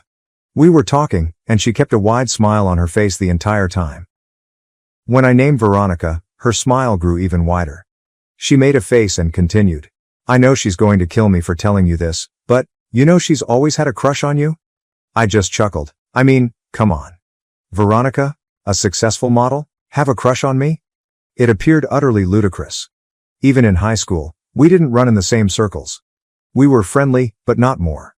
There was no way. Also, becoming a model now? There's no chance. It was flattering, of course, to think that someone like her would find me beautiful. But I assumed that was just a high school event that she'd long forgotten about. I told her buddy that I didn't think Veronica remembered me, but she insisted. She explained that Veronica had requested her to check me out at the reunion to see if I still looked as nice as I did in high school. And then she continued. She's still into you, so if you're single and you're not scared of girls with baggage, you might as well give it a shot. I spent the remainder of the night reflecting on the talk. It was all so unexpected. I won't lie, it felt wonderful to know that someone like Veronica was interested in me, especially after what had occurred with Chloe. It felt as if here was this woman who my ex would have deemed out of my league, and she was allegedly crushing on me. It made me understand how useless Chloe's remarks were, and how much she wanted to bring me down. It provided a significant confidence boost. Taking a chance. Following the reconnection, I decided to take a chance. I figured, what could I lose? I decided to contact Veronica online, as the kids say. I found her on Instagram and messaged her. I also informed Veronica's friend that I was going to message her in case she did not check her direct messages from people she did not follow. I did not want my message to be lost in the mix. And then I waited. And waited. And waited. I waited 5 days and heard nothing. I'd completely forgotten about it, to be honest. I believed she was probably busy, or that her buddy had exaggerated things. I wasn't too concerned about it. But, ultimately, she replied. And her message was quite enthusiastic. She wrote, "Oh my gosh, Keith, it's been so long. Now, I've heard that the more letters a woman repeats in her text to you, the more she likes you. I'm not sure if it is accurate, but it felt like a good sign." We began messaging back and forth, catching up on pretty much everything. We spoke about high school. About what we have been up to since then. About our jobs. Our families. Everything. After a few days, Veronica recommended we switch to FaceTime. She claimed she was tired of typing so much. I was delighted, of course, and we began making video chats virtually every day. A deeper connection. During those video talks, I began to understand more about her life as a model. She told me everything about the industry, the travel, the photo shoots, the ups and downs. She was in Brussels at the time, working on a campaign, and even gave me some photos from the set. That was fascinating. And it was awesome to watch her in her environment. It also allowed us to connect on a deeper level while being thousands of miles apart. After a few weeks of almost daily communication, it began to seem like we were dating. We hadn't formally called it that, but it seemed like more than simply friendship. So, I decided to be a little corny and simply ask her, "What are we?" She chuckled and said we were really wonderful friends, but she wanted to be more. I saw this as a cue to ask her if she wanted to be my girlfriend. She quickly agreed. With no hesitation, it was a wonderful feeling. The long-distance challenge. Obviously, the long-distance aspect was challenging. She was a model traveling the world, while I was here doing my regular work. I had a long-distance relationship when I was younger, and I despised it. It was difficult to maintain that connection, to feel like you were truly a part of each other's lives. But this was different. This was Veronica, and she was already so important to me that I was willing to go to any length to make it work. So I booked a flight to Brussels to see her. She was going to be there for a few weeks working on a project, so I decided it was the perfect time to see her and get a taste of her culture. The trip that changed everything, the trip was just stunning. Brussels was beautiful, of course, but being there with Veronica was incredible. It seemed like a dream come true. It taught me that I shouldn't give up on love because of a single negative experience, that there were still excellent people out there, people worth the effort. She even brought me to one of her photo shoots. I got to watch her work, see her in her element, cheer her on from the sidelines, and take some of my own photos. It was so great to watch her doing what she loved, and it made me feel even more connected to her, as if I were truly a part of her life. The Instagram mishap.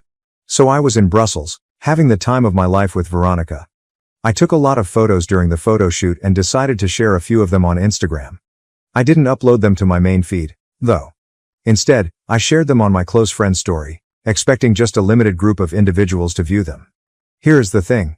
I completely forgot about my ex, Chloe, who was still on my close friends list. I rarely use Instagram, so I didn't think to block her there. I had blocked her everywhere else, but not Instagram. A big mistake. I received a message from her just a few hours after posting the photos. Remember, we hadn't spoken in almost a year by this point. The message stated, "Who's that? Why are you playing groupie?" A laughing emoji appears next. I quietly responded, "That's my girlfriend." I said nothing else.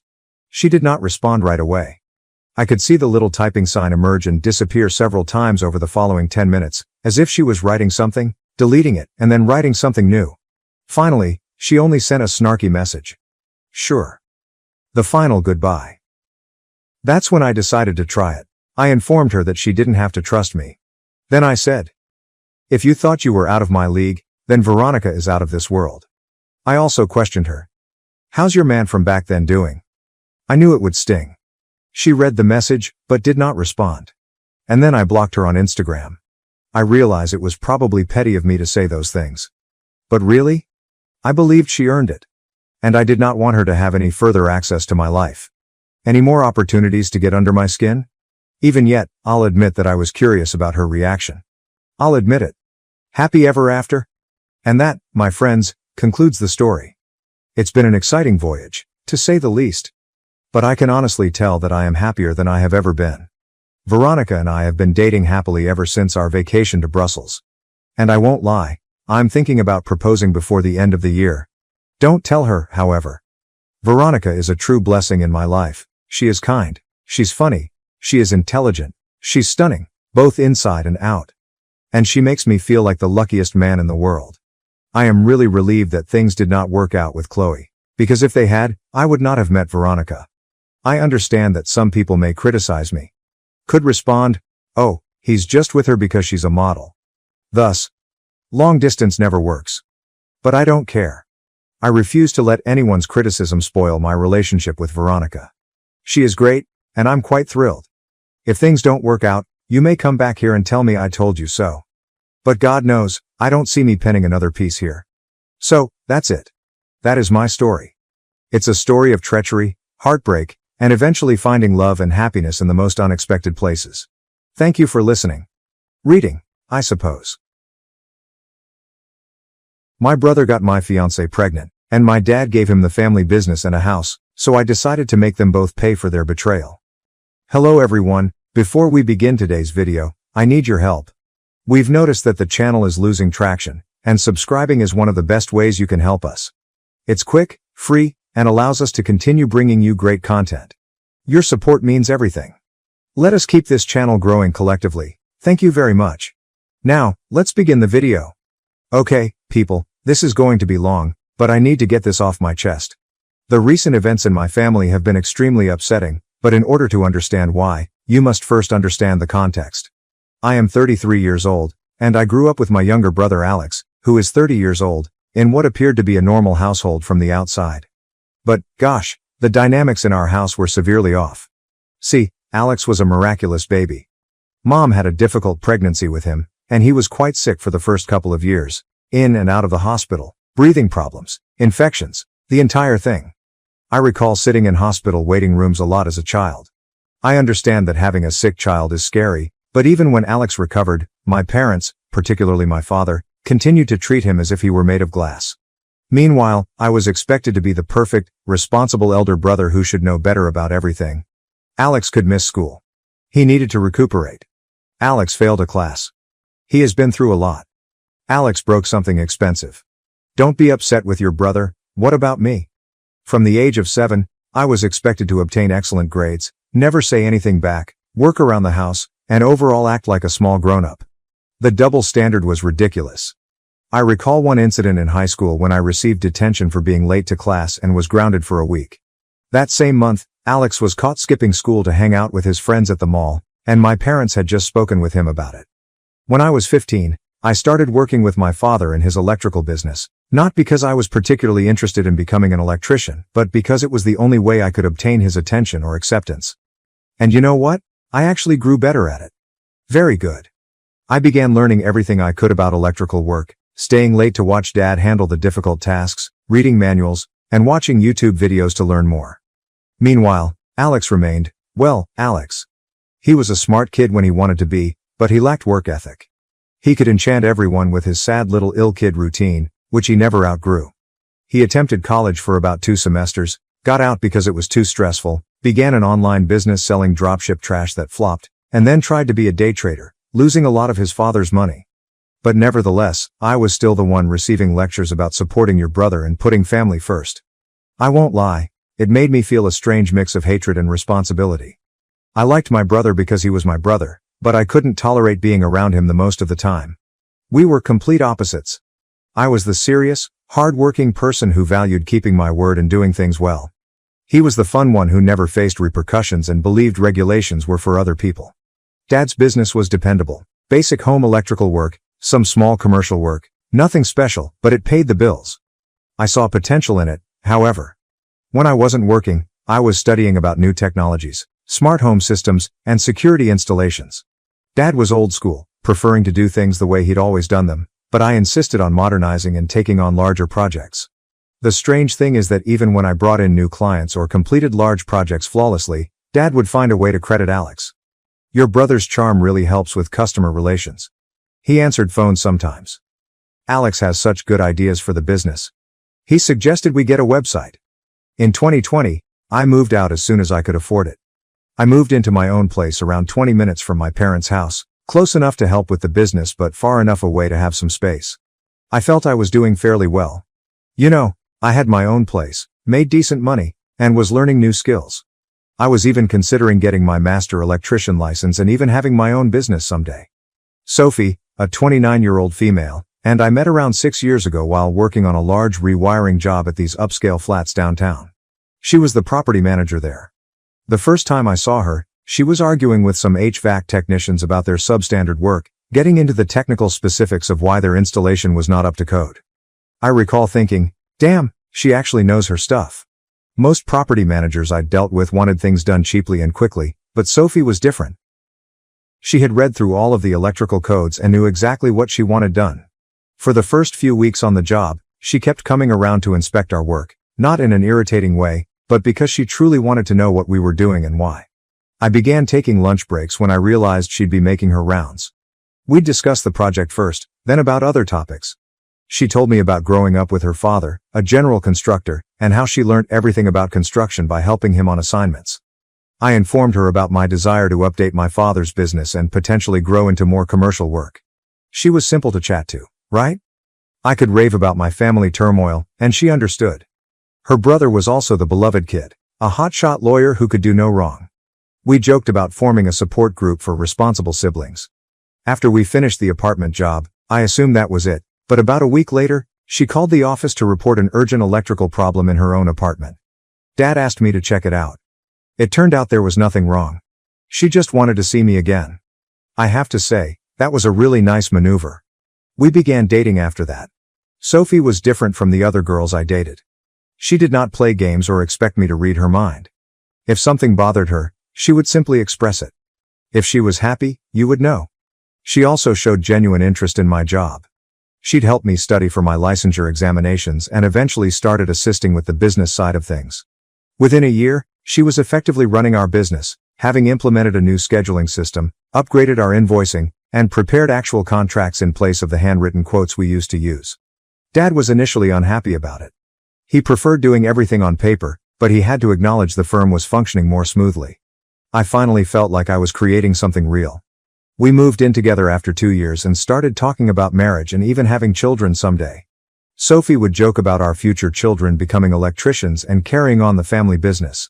Man, I thought I had everything sorted out. The weird part is that my family liked her at first.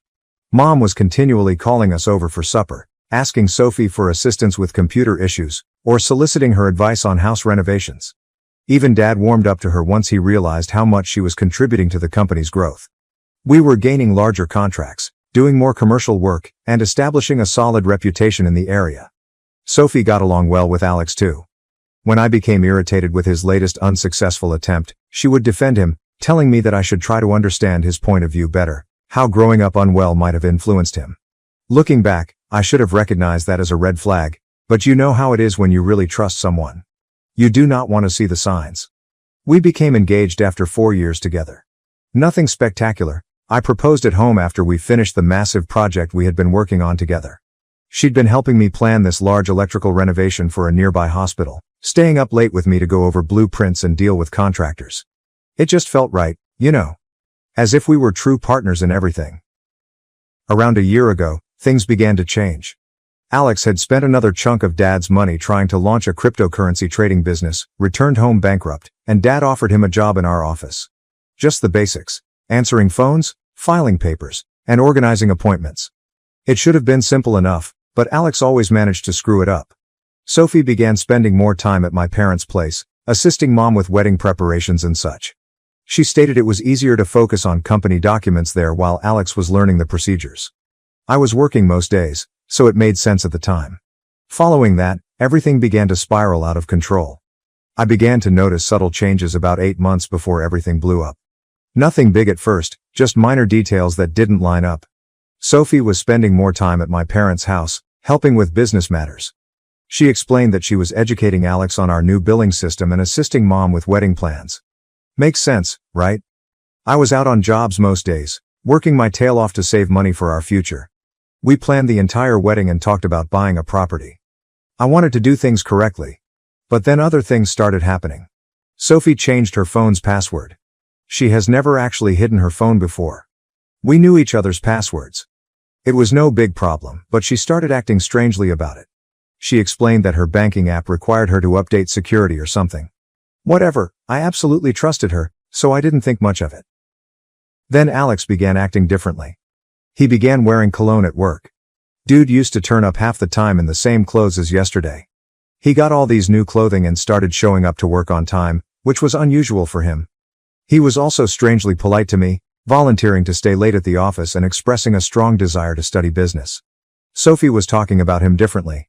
Alex is really getting good at handling the scheduling, or your brother's actually pretty smart when he applies himself. She'd get angry whenever I complained about his messing something up, and even started taking his side in family disputes. The atmosphere in the office also becomes strange. Janet, our receptionist for the past 15 years, was like a second mother to us. She began giving me these looks while Sophie and Alex were working late together, but whenever I asked what was going on, she would simply say nothing and change the subject. Once, I returned to the office early from a task because we had run out of materials. Sophie and Alex were in the break room, giggling over something. There was nothing clearly wrong, but they both jumped as if they had been caught doing something when I stepped in. Sophie mentioned that they were just going over some invoices around 7 p.m. Right. Sophie seemed to talk less about our future. She used to be quite enthused about wedding planning, looking at houses online, and discussing what kind of family we'd have, then she became quiet about it all. She claimed she was just anxious about work. The true red flag I missed was when she stopped visiting job sites to check on projects. It used to be our thing. She'd bring lunch, we'd go over plans, and solve problems together, but she was suddenly too busy at work with Alex. We had a large family meal approximately 6 months ago. Sophie was acting funny all night, barely speaking and constantly checking her phone. Alex kept attempting to make inside jokes with her. Sophie snorted with laughter when he mentioned that insane person at work. But when I questioned what was hilarious, they both said, "You had to be there." After dinner, on the way home, I finally brought it up. Sophie remained glancing at her phone. "You okay? You seemed off tonight." "Just tired. Work's been crazy." "Yeah, it seems like you and Alex are getting along better these days." She tightened up but tried to keep it casual. "He's not as bad as you always say. He's actually pretty funny when you get to know him." "Funny enough to make you ignore everyone else at dinner? What's that supposed to mean?" "Nothing, just that you've been different lately. Distant. Always on your phone." She became defensive quickly. "Oh, so I'm not allowed to have my own conversations now? Everything has to be about you?" That threw me off guard. Sophie never spoke to me like that before. "That's not what I said. Just feels like something's changed. Maybe you're just paranoid. I'm tired of you always complaining about Alex. He's trying his best." I recall getting a horrible feeling in my stomach, like if something was seriously wrong, but I couldn't put my finger on it. She had never defended Alex like that before. "Since when are you Team Alex?" "Since I actually got to know him instead of just listening to you bashing him all the time." We drove the rest of the way silently. Man, all the symptoms were there. The protective attitude, the phone, the inside jokes, the way she suddenly thought Alex was fantastic. But you never want to believe someone you absolutely trust could do that to you, especially not your own brother. I recall lying there that night, watching her try to sleep and thinking, nah, I'm just being paranoid. The next several months were just more of the same. Sophie working late, Alex becoming interested in the business, and me being a complete idiot working 12-hour days to save for our future while my brother was stealing my girl right under my nose. Then came the day when everything burst. It was Tuesday. I recall because I was working on a large commercial project that involved rewiring a warehouse. Sophie called about 2 p.m., crying so hard I couldn't hear her. She claimed she needed to speak with me in person and that it was urgent. My immediate impression was that something had happened to her parents. I told my colleagues that I had a family emergency and drove straight home. I discovered her sitting in her car in our driveway. She refused to come inside, instead sitting there gripping the steering wheel as if it was the only thing holding her together. I sat in the passenger seat, waiting for her to say anything. "I'm pregnant," she explained. For a few seconds, all I felt was happiness. We discussed starting a family after the wedding, and suddenly it was happening. I started talking about how we'd work things out, and how we could move the wedding up if necessary. She kept crying. "There's more," she said, choking. "It might not be yours." Everything within me became still. My brain initially refused to accept it, as if I needed to repeat it to ensure that I had heard her correctly. "Might not be mine?" My voice sounded strange, as if it weren't even mine. "Who else would it be?" I paused. It all connected at once, the late nights, the sudden secrecy with her phone, and the strange discomfort whenever I mentioned it. "No." I gazed at her, waiting for her to deny it and tell me I was wrong. She did not. "It's not him," she sighed. My hands tightened into fists. "Sophie," my voice was strong and demanding. "Tell me it's not Alex." She made a broken sound in her throat. "It wasn't supposed to happen." I gave a harsh laugh, but there was no comedy in it. "Oh right, you just tripped and fell into my brother's bed." "It wasn't like that," she replied hastily. "It was one time." I shut her off. "One time?" My head was pounding. "Tell me the truth, nothing but quiet." "How long?" Her breathing sounded unsteady. 3 months. Maybe 4. I had to press my hands on my knees to keep myself steady. "Does he know?" My voice was tight and controlled. She nodded. "I told him yesterday." "That's when I realized I had to tell you too." I stared at her, as if she wanted me to be relieved she had finally decided to come honest. I got out of the car because I needed air. She followed me, attempting to explain how it wasn't planned, how horrible they both felt, and how they had ended it weeks before. All I could think about was them laughing in the break room during those late-night work sessions. "Were you ever going to tell me if you weren't pregnant?" She did not respond to that. It explained all I needed to know. I hopped into my truck and drove directly to my folks' place. I found Alex in the office, doing business as usual. When he saw my face, he knew I knew. "Listen bro, I can explain." I don't remember what happened next. It's all a blur, but I recall him on the ground with blood gushing from his nose. Dad and 2 of our employees are pushing me away from him. Alex began ranting about how I was crazy, how Sophie had come onto him first, and how they were in love. In love. My own brother, the guy who'd seen me plan my future with this lady and sat there at Sunday dinners knowing exactly what he was doing. Dad got between us, tried to calm everyone down, and told us we had to address this like adults. That's when Alex released the next bombshell. She's having my baby. You can't just ignore that. Dad's face turned white. I guess he wasn't aware of that portion yet. Mom began crying. Janet grabbed her purse and walked away. I found out later that she quit that day, saying she couldn't work for people like them. I glanced at my father and said, "He's your problem now. I'm done." Dad attempted to stop me, saying, "Son, wait. We can figure this out. Family is family." I told him Alex ceased being my family the moment he touched my fiancée. I walked out and haven't returned since. Sophie was still at our house when I arrived home. She was sitting on the couch, crying, after packing her bags. "I never meant to hurt you," she explained. "It just got complicated." I informed her she had 24 hours to grab her belongings and leave. I didn't care where she went. Block my number, lose my address. "What about the baby?" she inquired. "Better hope it's Alex's, because if it's mine, we're doing a DNA test and going through lawyers." She tried to speak more, but I walked away. I drove to my friend Mike's apartment and stayed for a few days while she moved out. So, after everything happened, I remained at my friend Mike's house for approximately a week. I turned off my phone. I simply needed to comprehend everything. Mike is a real one. Didn't try to offer counsel or anything, simply let me crash. When I eventually put my phone back on, I had about 50 missed calls, the majority of which were from my parents, some from Sophie, and a couple from Alex. This dude has some nerve. But I only listened to Mom's messages. She was crying in the majority of them, pleading with me to come talk to Dad, who claimed to have a solution. I should have known Dad's answer would be manipulative nonsense, but I went anyway, primarily because Mom sounded so distraught. Walking into that house was strange. I found everyone in the living room. Mom looked like she hadn't slept for days. Dad sat in his normal recliner, looking serious, as if he were preparing to give one of his lectures. Alex was also there, with a lovely bruised nose. I'm not going to lie, that felt amazing to see. Dad cleared his throat and smacked me with a diamond. "Son, I've been thinking about how to resolve this situation in a way that benefits everyone. Since you're clearly not willing to work things out with Sophie, and given her condition, I think it makes sense for her and Alex to get married." I actually laughed. I literally laughed in his face. But he wasn't finished. "Furthermore, since they'll be starting a family, I think it's appropriate for Alex to take over the business. With Sophie's experience running the office and Alex learning the trade, they could—" "Alex learning the trade?" I interrupted him. "He can't even wire a account outlet without supervision." Dad had the same look he typically does when someone disturbs him. "Language, and your brother has shown real interest in learning. In fact, I want you to train him." Guys, I've lost it.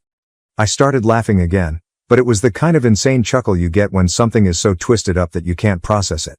"Let me get this straight," I remarked.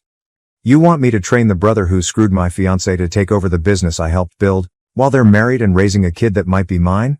Are you actually insane?" Mom began crying again. Alex simply sat there, staring at the floor like a coward. Dad took out his final card. "This business is still in my name. If you won't help your brother, maybe you should find somewhere else to work." That's when I realized all those years of hard effort had been for nothing. All of my hard work, the business I brought in, and the reputation I earned were insignificant in comparison to precious Alex's latest blunder. I just got up and headed to the door. Mom tried to stop me, but I just said, "I'm done. Good luck with your new golden team." Alex eventually spoke up. "Bro, wait." I turned around and simply stated, "Call me bro again, and I'll break more than your broken nose." Dad raged at me about loyalty and second chances. I did not even look back. The next day, I began calling all of our big clients, including those with whom I had personal relationships. I informed them that I was departing and offered some other reputable contractors they could work with. Dad called, yelling about how I was attempting to damage the business. I told him I was only informing my clients that I would no longer be handling their jobs. It's not my responsibility if they don't want to work with his new ideal team. Alex and Sophie genuinely agreed to the entire thing. They married at the courthouse 2 weeks later, as if it were a love story rather than a total betrayal. Dad even backed them up, giving them a down payment on a house as a reward for what they'd done.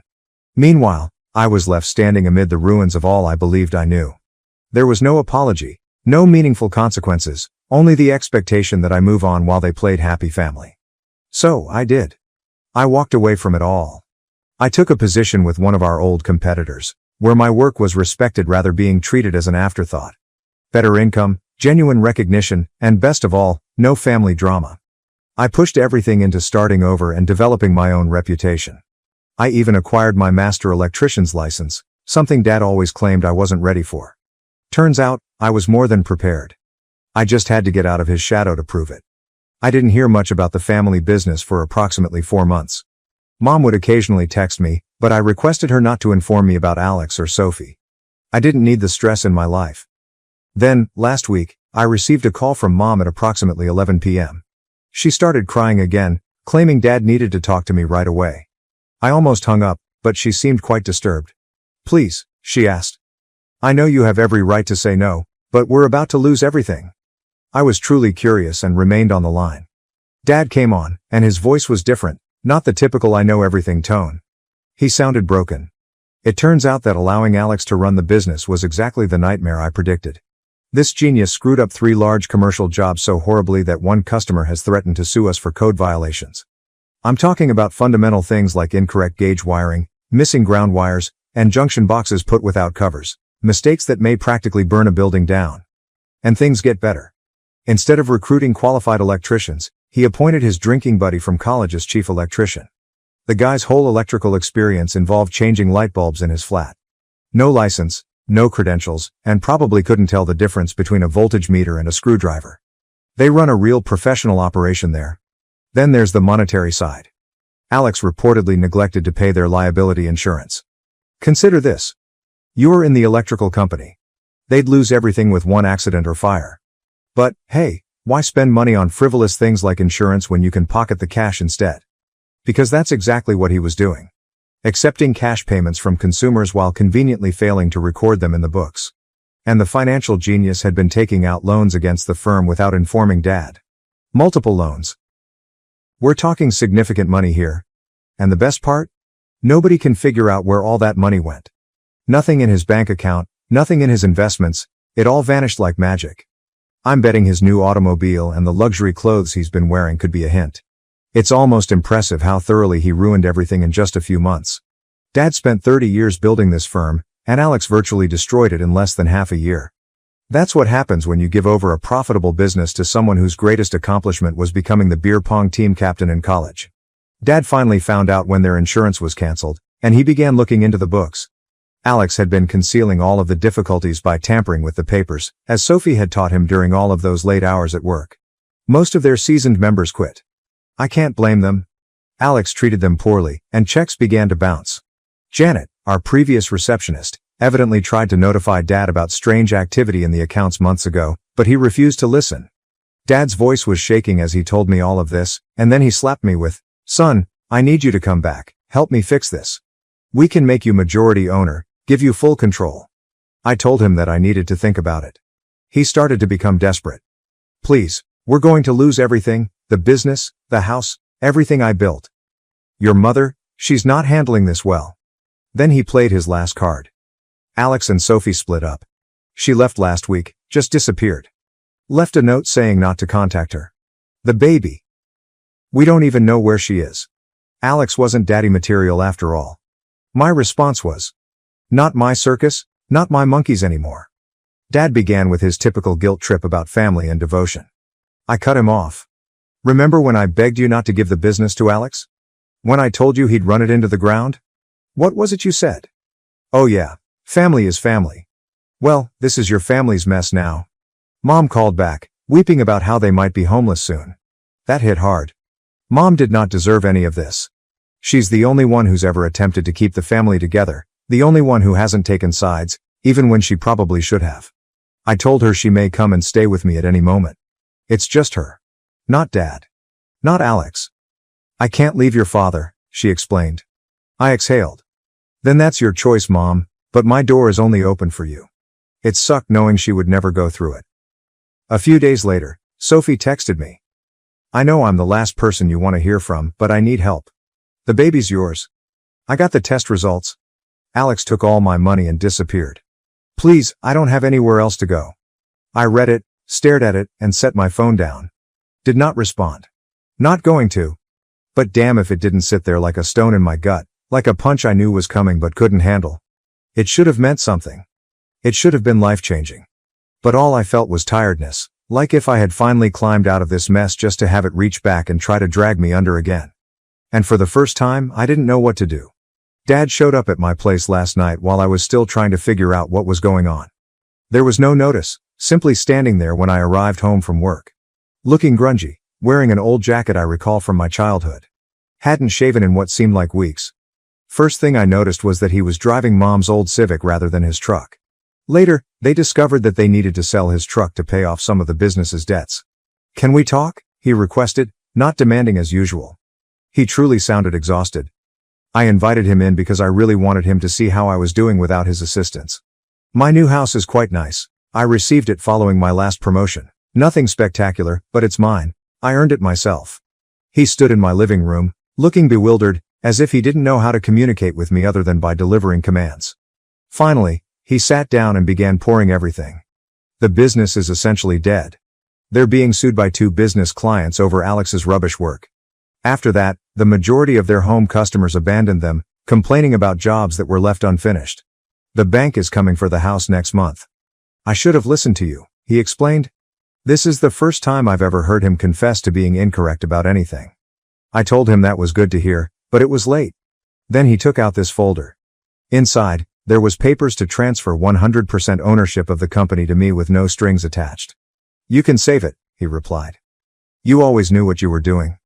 I was just too proud to see it." Do you know what is crazy? 6 months ago, this would have been everything I wanted. All that validation, finally having power, and Dad admitting I was correct.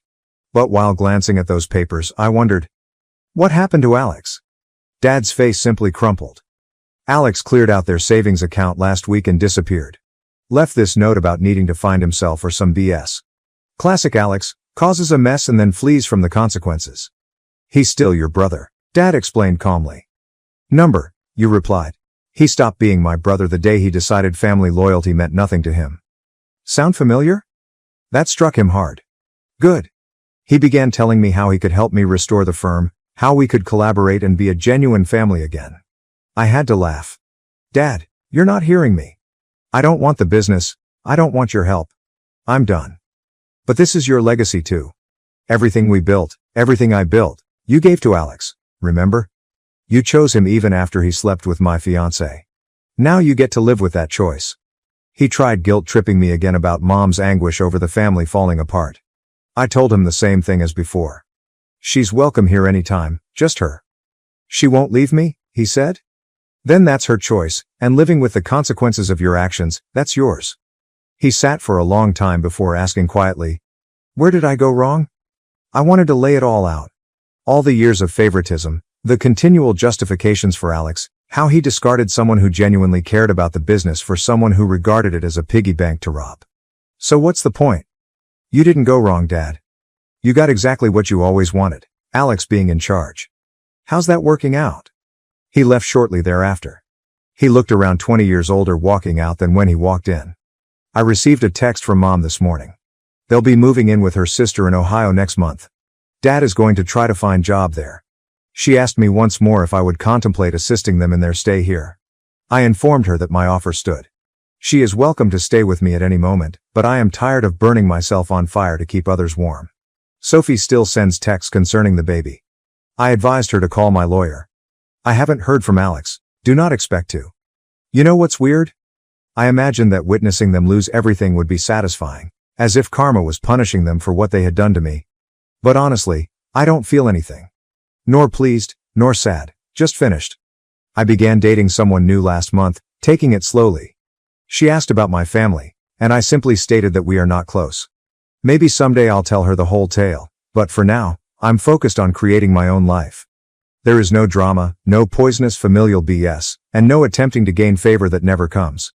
I informed Sophie that everything would now be handled by lawyers. Will I be present for my child?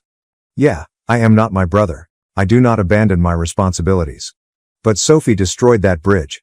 We'll work out custody and support through the courts. She made her choices, and now she must live with the consequences, just like everyone else in this mess. For the time being, I'm simply trying to keep my head straight, focusing on work, my new relationship, and creating something unique to me. Some nights, I lie awake thinking about how messed up it is that my children will be born into all of this drama, but you can't undo other people's mistakes. You can only strive to follow your conscience. Sometimes the best vengeance is simply living well. This is the last section, guys. Thank you for following along. Writing it all out truly helped me sort through some of my thoughts. Edit 2. Since people keep asking, yes, if Sophie can show the baby exists and is mine, I will step forward, but only through legal means. No direct interaction. My wife, learning I was infertile, grew distant and eventually left for another man. Her family and friends reached out, but I refused to help. It's common to hear statements like, I never saw it coming. That's exactly how it was for me. Though I had been married to my wife for 4 years, I honestly thought we were doing well. For the most part, I thought we were in accord. We had a life plan in place. The difficulty is that I felt we both wanted children. We started serious discussions about it as soon as we got married. She would continuously emphasize her wish for 2 or 3 children, droning on about the names we would give them, nursery decor, and other details. She would even spend hours online planning our future children's lives, browsing baby goods and clothing. It kept us linked and provided a topic for discussion. We were excited to begin this new chapter in our lives together, and everything seemed to be going as planned. But then we got some horrible news, which devastated me. After a few months of attempting to conceive, we went to the doctor to figure out what was happening. To shorten a long story short, it was me. The doctor essentially told us that our chances of naturally becoming parents were slim because my count was far too low. It felt like a stomach punch. I felt unworthy. Our entire set of plans went in an instant. The news hit me hard, incredibly hard. I found myself in a bad situation for a while. I was a total catastrophe at first, but therapy eventually helped. At first, she appeared to be quite supportive, saying that it didn't matter and that she would be okay with just the 2 of us. However, there was something off about the way she said it from the outset. She appeared to have dropped it way too quickly. She was all about creating a family 1 minute and then suddenly said she didn't need children to be happy. I understand that people's opinions evolve, but her entire behavior struck me as weird. She had stopped talking about children since she was preoccupied with baby names. Furthermore, it appeared that she began to perceive me in a different light. She would suddenly start making tiny barbs at me, something she had never said before. She would make comments about how I wasn't taking care of myself, how I should exercise, or how I should be more productive at home. Yes, I could have gained a few pounds, but it appeared like she was always looking for reasons to accuse me of something. When I asked her about the dramatic change in attitude, she dismissed it. She said that I was very sensitive and was just imagining things. But I knew there was something wrong. She was not like the woman I married, who would sit with me for hours discussing our future plans. She wasn't particularly harsh, but she had a frigid demeanor about her, as if she had already checked out mentally and was only acting. I think as time passed, I grew to trust her when she assured me that everything was fine. I didn't want to come across as needy or insecure, so I stopped pursuing the topic. In any event, after a few years, we were barely getting by. We had fallen into a practice of rarely discussing anything serious. We seemed like housemates rather than husband and wife. She would consistently ignore my attempts to discuss alternative options, such as adoption or surrogacy, by declaring that she did not want to consider them. I never believed her when she said, "As long as we're together, I'm happy." She seemed more interested in convincing herself than convincing me. She suddenly informed me that she wanted to go on a girls' trip. It wasn't unusual for her to travel with her buddies. She had done it several times previously, and I had always supported her. She had long expressed a desire to visit to America with her friends while we were living in Brighton. We had built trust over the years, so I didn't give it much attention. I ensured she had everything she needed, helped her pack, and took her to the airport. I remember her final remarks before she left. She looked at me and said, "Thank you for being so supportive." I found it unusual that she would say that when I hadn't done anything particularly spectacular. But she appeared so earnest that I discounted it as a simple expression of gratitude. That night, I stayed up to ensure everything ran perfectly. I called her when she came, kept myself busy about the house, watched TV, kept track of the time, and waited for her to text me to let me know she had arrived. Her flight was supposed to take about 9 hours, so I wasn't too concerned at first. When I realized her flight had landed, I contacted her to check in. The phone continued ringing but no one answered. I didn't give it much attention. I figured she was fatigued and had gone straight to her hotel to rest. However, as AM dawned and I still hadn't heard from her, a gnawing worry crept in. I assumed she was merely busy or her phone was on quiet, so I tried calling again and texted her a few times. After a few more hours of radio silence, I was completely freaked. Finally, I called her sister to see if she'd heard from her. Nothing. I was starting to panic. In the hopes that something had gone wrong with her phone or that she just hadn't had time to check in, I even called her purported travel companions. However, they were equally bewildered as I was. When I contacted, they said they hadn't joined her on the vacation. They were actually sitting in a cafe just 2 streets away from our house, drinking their morning coffee. That's when it really hit me. She was not traveling with any other girls. She had no friends with her. She hadn't traveled with anyone. She had simply disappeared.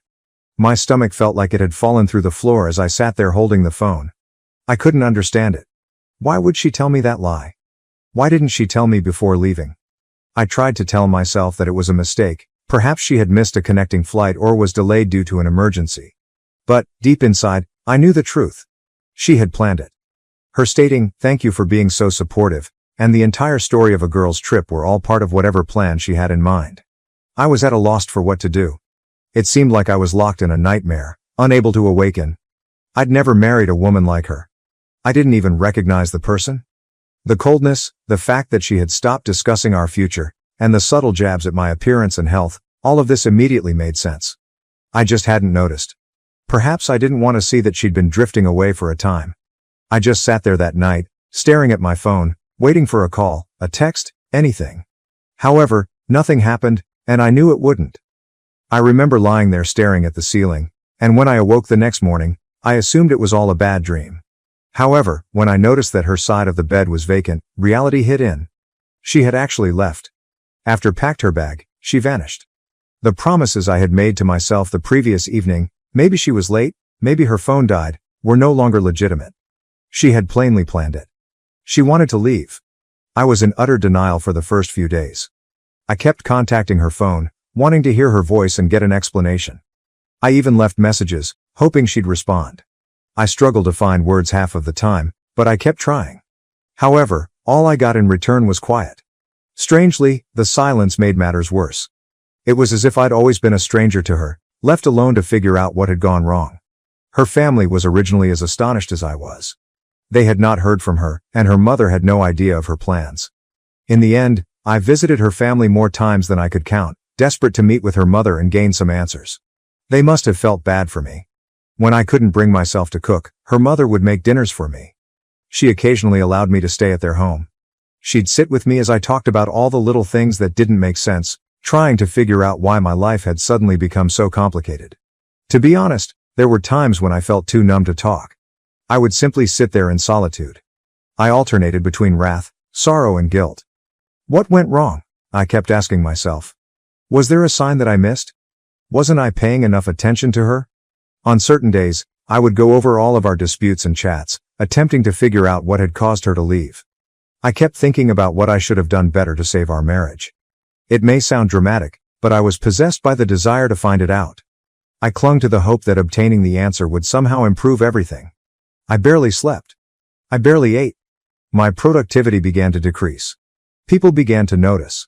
When people inquired about my well-being, I would dismiss it as I was preoccupied with personal concerns. Admitting the truth, that my wife had abandoned me without saying anything, was too embarrassing. I eventually confided in a few close pals. They did their utmost to divert me by taking me out and pushing me to move on. But even when I was among them, my thoughts kept going to her. Where was she? Why wasn't I enough for her to stay? One of the most difficult parts was the constant inquiry from others, neighbors, relatives, acquaintances, and even former coworkers who had learned I was married. Each time someone inquired, "How's married life treating you?" Or, "How's your wife?" It was like peeling off a new scab. I'd simply grin and fib, assuring them everything was all right.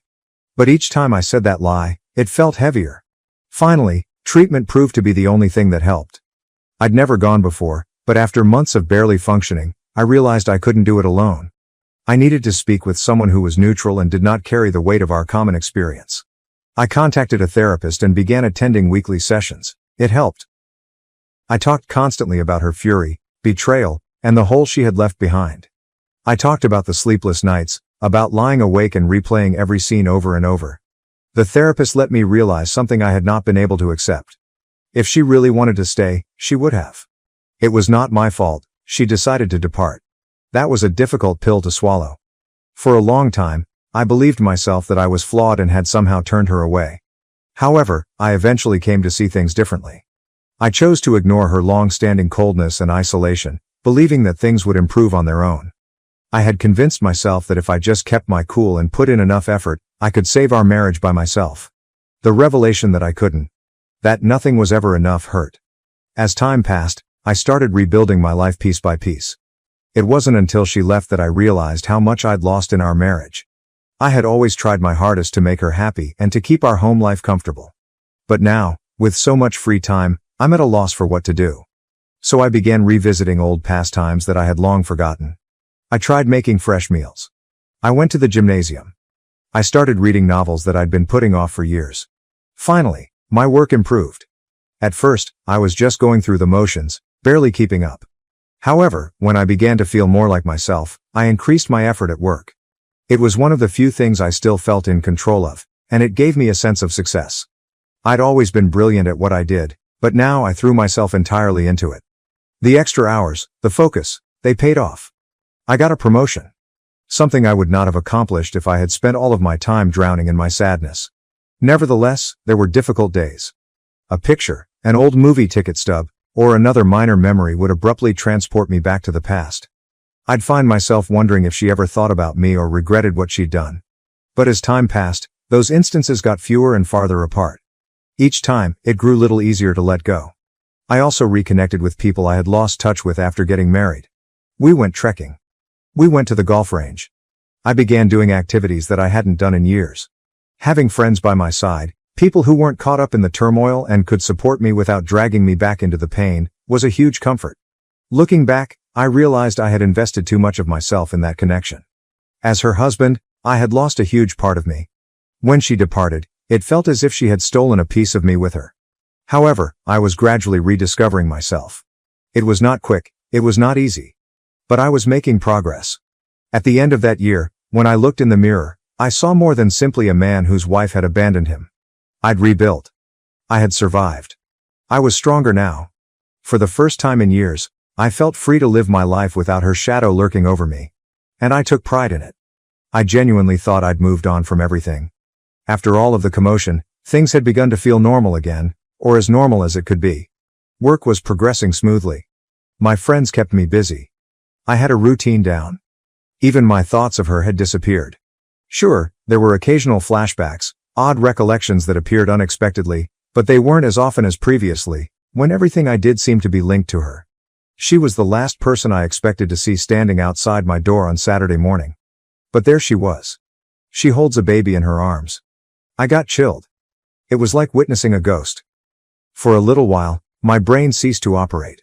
She appeared nearly identical, perhaps a touch worn down, but otherwise unchanged. And the way she looked at me, as if she truly believed I would be delighted to see her, moved me. I thought I had stopped caring. But meeting her again resurfaced emotions I had long suppressed. For a minute, I stood there in silence, staring. She smiled as if nothing had happened and asked, "May I come in?" A nerve. After everything she has done, she simply walks up here, expecting me to welcome her back with open arms. However, I kept my cool and told her, "No. You can stay right there." I said that I did not want her in my home, bringing all of the chaos back into the place I had established for myself. Despite her bewildered demeanor, she remained where she was and simply began her story. She began by saying, "I know this may come as a shock, but I wanted to come back and explain everything." Her look was hopeful, as if she genuinely felt I would be eager to listen. I was tempted to simply close the door in her face. Perhaps even laugh. But I was too curious. I was curious about the reason for her disappearance and the tale she had come up with. She went on to say that she had made a mistake in leaving and had now recognized that she had lost the best thing that had ever occurred to her. Not my words, but hers. She claimed that after much thought, and after having this child, she had finally realized what was truly essential in life. After years of ignoring me, it appeared that what was most important had unexpectedly brought her back to my doorstep. "This is our second chance," she said, looking down at the newborn. What I was hearing was incredible. Our second chance? As if this child were some sort of miraculous reset button, allowing us to resume where we left off. I was outraged on the inside, but my expression remained neutral. She went on to suggest that, despite having made a terrible mistake, We could now start over, just the three of us. She wanted us to be a family again. Why did you leave? That was the question that had haunted me since she first appeared. I tried to keep my voice steady, but I wasn't sure how long I could do it. Now that she was present, I needed to hear the truth. For years, I tortured myself with unlimited possibilities, attempting to make sense of everything. She hesitated, looking down at her feet, as if embarrassed. Then she finally said it. Or, at least, what she said was true. She stated that she had gone because she wanted a child, and she had found someone who could provide one, because I could not. She spoke nonchalantly, as if it were insignificant, as if she hadn't ruined my life, as if I should simply nod, accept, and go on. She went on to explain that, while the man she had left me for did not remain, she had already given birth and had realized she wanted me back. How convenient. I paused to digest what she was saying. She was standing here, confessing that she had abandoned me, fled with another guy, had his child, and now expected me to simply accept it. To pretend that none of this had ever occurred. So, you left. Found someone else. Had his baby? And now you think you can just come back and pretend like nothing happened? I responded with curiosity. She burst into tears and apologized repeatedly, acknowledging she had made a tremendous mistake. I remained unaffected. She kept talking, attempting to persuade me that she knew she was meant to be with me. That I was the person she actually loved.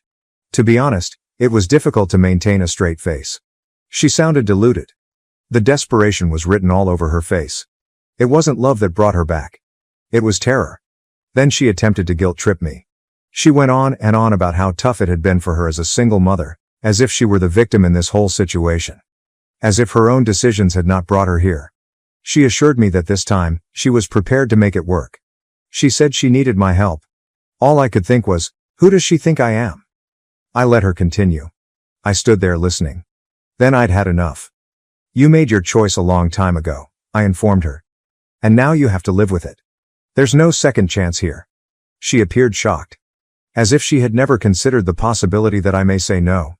As if she actually believed she could simply walk back into my life whenever it suited her. Then she felt enraged.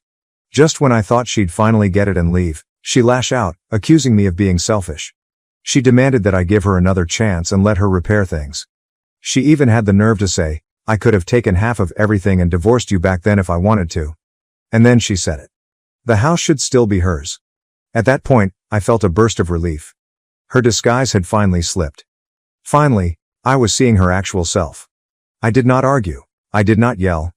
I simply looked her in the eye and replied, we're done. You wanted a different life, and now you have it.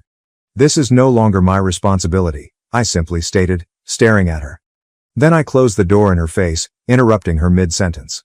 I was not interested in hearing what else she had to say. As I stood there, listening to her muffled screaming from the other side of the door, I felt strangely calm. She had the ability to shout, cry, and knock at will. But I knew one thing for sure. I would never allow her back in. The woman I had once loved and married no longer existed. In her place stood a stranger, a self-centered, entitled stranger who believed she could pick up the pieces whenever it suited her. I stepped away from the door and sat down, feeling lighter than I have in years. I assumed that was the end of it. I figured she would eventually understand and walk away. But no. Instead, she began hammering on the door, screaming various things. Her bravery is admirable. She had the guts to stand up and insist that I listen to her. Here. At my door. The one spot I fought to recapture after she abandoned me. At first, I pondered ignoring her and letting her scream until she got exhausted. But then curiosity got the better of me. I was curious what kind of excuses she would come up with this time. So I opened the door. Just enough to let her know I was listening. Not enough to allow her in. She appeared stunned. As if she'd just been smacked. As if she expected me to react differently. As if we were simply having a usual dispute rather than coping with the implications of her abandonment. Then she began into a long monologue. She expressed her willingness to forgive me for closing the door on her. About her desire to start over. She went on and on about how, if we both worked hard, we could get things fixed. And that's when I lost it. I laughed. Not simply a chuckle. A full, sincere, and unrestrained laugh. Because this woman possessed more nerve than I had ever seen. When I did, she snapped. She was enraged. As if I had harmed her. As if I were the one who should feel guilty. You left, I informed her, my tone even. You had your chance, and you threw it all away. I'm not just going to pretend none of that happened because you feel like it. Her face turned crimson. Then she started talking about how lost she had felt after leaving. She discovered her mistake too late. You don't understand how hard it was for me, she told me. I didn't believe any of it. No, I replied. You made the decision to leave. You planned it, you lied about it, and then, you went through with it. Now, I scoffed. Now your regret means nothing. And that's when she finally gave up the act. Her entire demeanor changed. The gloomy, remorseful woman was gone. In her place was the bitter, greedy individual she had always been. She attacked me. She accused me of being harsh and not having the grace to give her another chance. Then she said it. If I'd wanted to, I could have taken everything from you back then. I could have taken half of everything you own. She genuinely stated that. I just stood there, staring at her in bewilderment. This woman, who had abandoned me without saying anything, now claimed she was deserved something for not screwing me over even more. As if she deserved recognition for not being as bad as she could have been. So, what? Am I supposed to be grateful? I requested an explanation. Grateful that you only ditched me and didn't take my stuff too. Her expression shifted between wrath, desperation, and remorse. But I didn't care anymore. That was it. That was the point at which all of the years I had spent questioning myself, wondering if I had done something wrong, vanished. For the first time in years, I saw her as she truly was. I felt free. But she wasn't done. She began pacing my porch, shouting about how I'd regret not giving her another chance. I'd never find somebody like her again. She even tried to make it appear as if I was the one losing, as if she were the prize. It was surreal. This was the same woman who had demolished everything we'd constructed. Yet there she was, acting as if I should be asking her to stay. When she realized I wasn't going to cave, she grew louder. She began ranting about how I forced her to leave in the first place. She claimed that none of this would have occurred if I had been more accepting of the entire kid scenario. Her rationale was perplexing. She was actually implying that I had failed her as a husband because I was unable to conceive. As if this validated her decision to have a child with someone else. The mental gymnastics were incredible. To be honest, I was stunned that she was attempting to blame me for her actions. I glanced at her and commented, "Look, if you wanted a kid that badly, you could have just told me the truth. You didn't have to lie to my face and pretend everything was fine while planning your escape." She gave no response. She simply gazed at me, as if I had hit her. But I did not let her talk. "You made that decision entirely on your own," I continued. "And now you have to live with it. That's not my problem." She made one last attempt. Her face returned to that depressed expression, and she pleaded with me to think about the boy. She said I was being unjust by ignoring him. She tried to make me feel guilty by holding the youngster in her arms. As if I were the villain in this scenario. But I was not buying into it. "I don't know that child," I informed her firmly. "I have nothing to do with him. He's not mine. And neither are you." That was it. I noticed it in her eyes. For the first time, she understood. She understood that I would never change my opinion. I would never allow her back into my life. The wrath in her expression dissipated, to be replaced by something else, perhaps regret. Or maybe she was just frustrated because her manipulation wasn't working. I didn't care. She had expected me to fold, forgive, and accept her back. But she was nothing to me now. She waited there for a few more seconds, as if waiting for me to reconsider my decision. I didn't utter another word. And as it dawned on her that I meant every word, I stood there, observing her. Then I closed the door. This time, I did not wait for her to knock again. This time, I knew in my heart that I'd already made up my mind. There was no turning back. I'm not sure why, but I felt like I had finally won. It ended as I moved away from the door. She'd spent a lot of time attempting to manipulate her way back into my life. But I had freedom. There would be no second chances for either her or us. She was now merely a memory, something I had finally put behind me. And for the first time in years, I felt as like I could breathe again. After so many years of pain and guilt, I felt at peace. And you know what? It was pleasurable. When I closed the door behind her, I felt a strange sensation of calm sweep over me. I no longer felt sad. I was not furious. I wasn't even astonished anymore. It was as if all the years of effort I had put into her had vanished, along with the pain, guilt, and never-ending wondering. I was prepared to go on. Because I had finally received the closure I had never known I needed. This time, it was really over. However, life never ends smoothly. A few days later, I received a text from her mother. She apologized. She expressed her embarrassment at how her daughter had handled everything. She had tried to reason with her, but it was evident that it had not worked. Her mother was a kind woman. She had been kind to me when her daughter departed, and I could tell she was genuinely upset about the situation. I didn't have anything against her. However, I did not want to be dragged back into any of it. So I just answered, "Thanks for checking in," and left it at that. I wasn't going to waste time justifying my decisions, and I wasn't going to give her mother any additional information. She knew it was over because she understood. Over the next few weeks, I discovered bits and pieces via social media and mutual relationships. She had allegedly moved back in with her parents, and things were not going well. The child's father, the man she had left me for, was not involved at all. He had bailed. She was left to figure things out on her own, as he had apparently not committed to the long term. Few people wanted to help her. She'd burned almost every bridge. Her previous acquaintances, many of whom had backed me when she initially went missing, had little sympathy for her. They were not about to get drawn back into her drama. They'd all moved on. And frankly, you can't blame them. Even her parents weren't pleased. They did not have the financial resources to maintain her and the child. I knew this because immediately after her mother texted me, her father called. Curiosity got the best of me. I almost didn't respond. He was clear yet respectful. He added that they were hurting financially and quietly suggested that I might be able to assist them. He spoke about the youngster and how terrible things were for them. "We know you cared about her once," the man added. I listened politely, but the irony of the situation made me laugh within. Then he went on and on about how his daughter only needed a little support to get back on her feet. That's when I joined in. "Your daughter made her choices," I said, my voice calm but forceful. "I am neither in a position, nor in the right frame of mind, to help her." He didn't press the subject. I believe he received the message. Then, out of nowhere, individuals I hadn't communicated with in years, her old friends, began to reach out. Some attempted to use guilt, telling me that she was struggling and that I should find it in my heart to give her another chance. One even had the guts to suggest, "The child requires a father figure. Do not let resentment prevent you from doing the right thing." I refused to back down. I refused to let anyone make me feel guilty about my decision. I'd already given the woman everything I had. Years of self-doubt, trying to be enough, and she'd thrown it all away. Instead of expecting me to save her, she had to accept responsibility for her own actions. The calls and mails gradually slowed and eventually stopped completely. It seems that everyone had finally understood I was serious. That I'd moved on. That I wouldn't get pulled back in. And that's when I really felt at ease. For the first time in years, my life seemed normal. I had friends. My job. My routines. I'd recreated my life on my own terms. It wasn't lavish or glamorous, but it was mine.